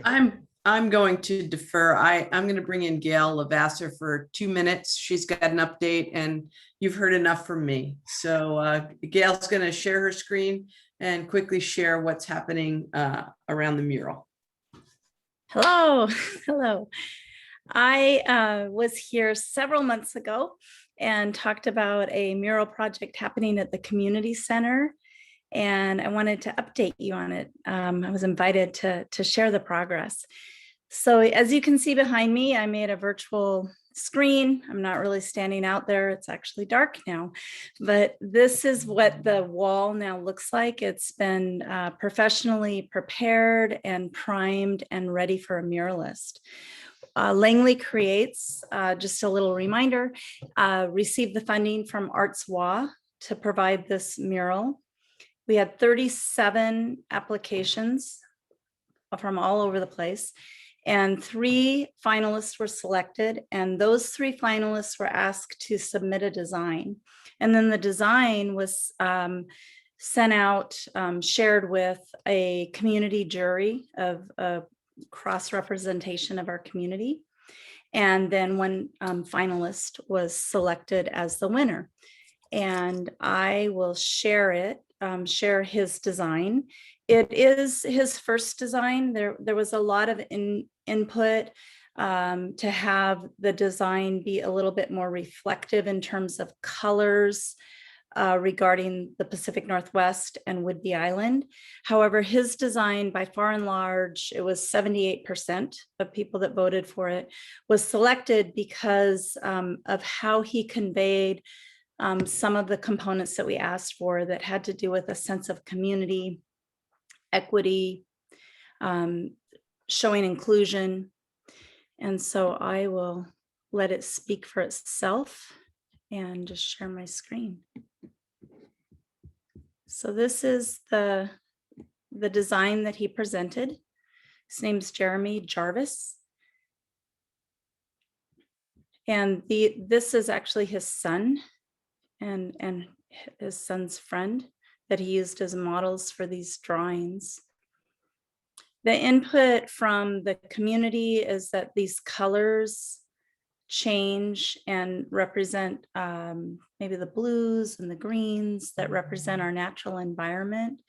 The dahlia is a sign of hope and inspiration, and so potentially the color of the dahlia will change when the color palette change. There's several artists who are on the jury committee that have offered extremely detailed information about how he could change that. And then this is just another view. This is just the design itself that versus being shown up in its spot. So besides it being a very unifying and community-centric design, another thing that the smaller jury through Langley Creates that really appreciated about Jeremy is that he has a lot of experience of engaging and working with community. So when this starts to happen, which will be in later May, and through June, he will engage the community. So there will be youth with paintbrushes in hand, and the lower 6 feet of that whole mural, he will involved whoever wants to be involved. And even the folks on Langley Creates have said, but you only have a certain amount of time. He's like, that'll take a day or two. This belongs to this community, and that's what I want to engage. And he's also, I'm not going to announce the name yet because I think there'll be a newspaper article, but he's also going to apprentice a local Whidbey Island muralist who graduated from South Whidbey High School. He has aspired to be a professional muralist and has done some mural work, but this 70 by 30 some feet, this is a huge technical project. This is all new learning for me, but if you look at the design of the wall and it goes in the depth, for an artist, it's a big deal how to convey something on there that will have good street appeal and will artistically work. So for this young man who's a local guy to be able to apprentice with Jeremy Jarvis is a super big deal. So this mural is just hitting a lot of spots that we want in terms at the community center for engaging community and bringing people in and hope and inspiration and voice and contribution to the campus. That's all I've got. Thank you, Gail. You're welcome. And thanks for doing all the work on that. And certainly from my perspective, please convey to Langley Creates my thanks. I absolutely will. Yeah. That is gorgeous. And I love the community connections. And I also love the feedback to really pick out those Northwest colors. So. Yeah. I must be arriving late to the conversation. As a fairly new board member, I must have missed the previous meetings where this came up, because this is totally exciting, brand new news to me. And I must say, my daughter and I passed that white blank wall and she said, oh, the cougar's gone and it really needs a mural. And I said, why don't you write some letters, maybe a letter to the editor, and suggest it? So I'm just thrilled. What a beautiful design. She had a good idea.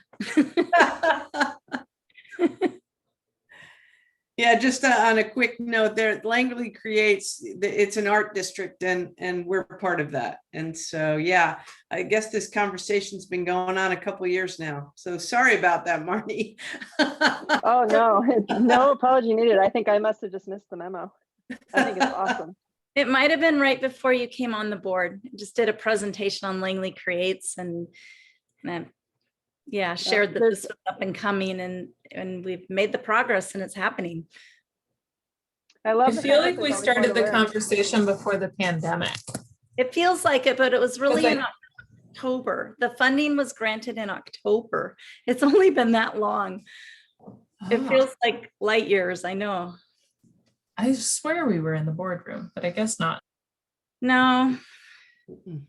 Well, maybe the formation of it. Yes, it took a whole year to write the application. Yeah, absolutely. It took a year. But the mural's only been on the table since October. Thank you, Gail. You're welcome. And that is the superintendent's update. Wonderful.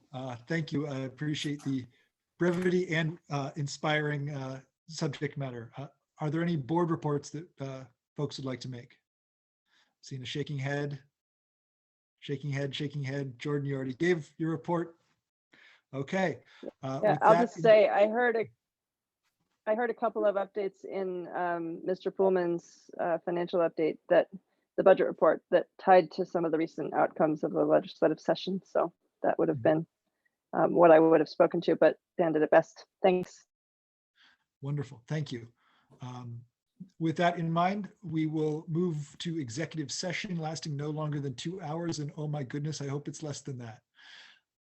This meeting is adjourned. Thank you all.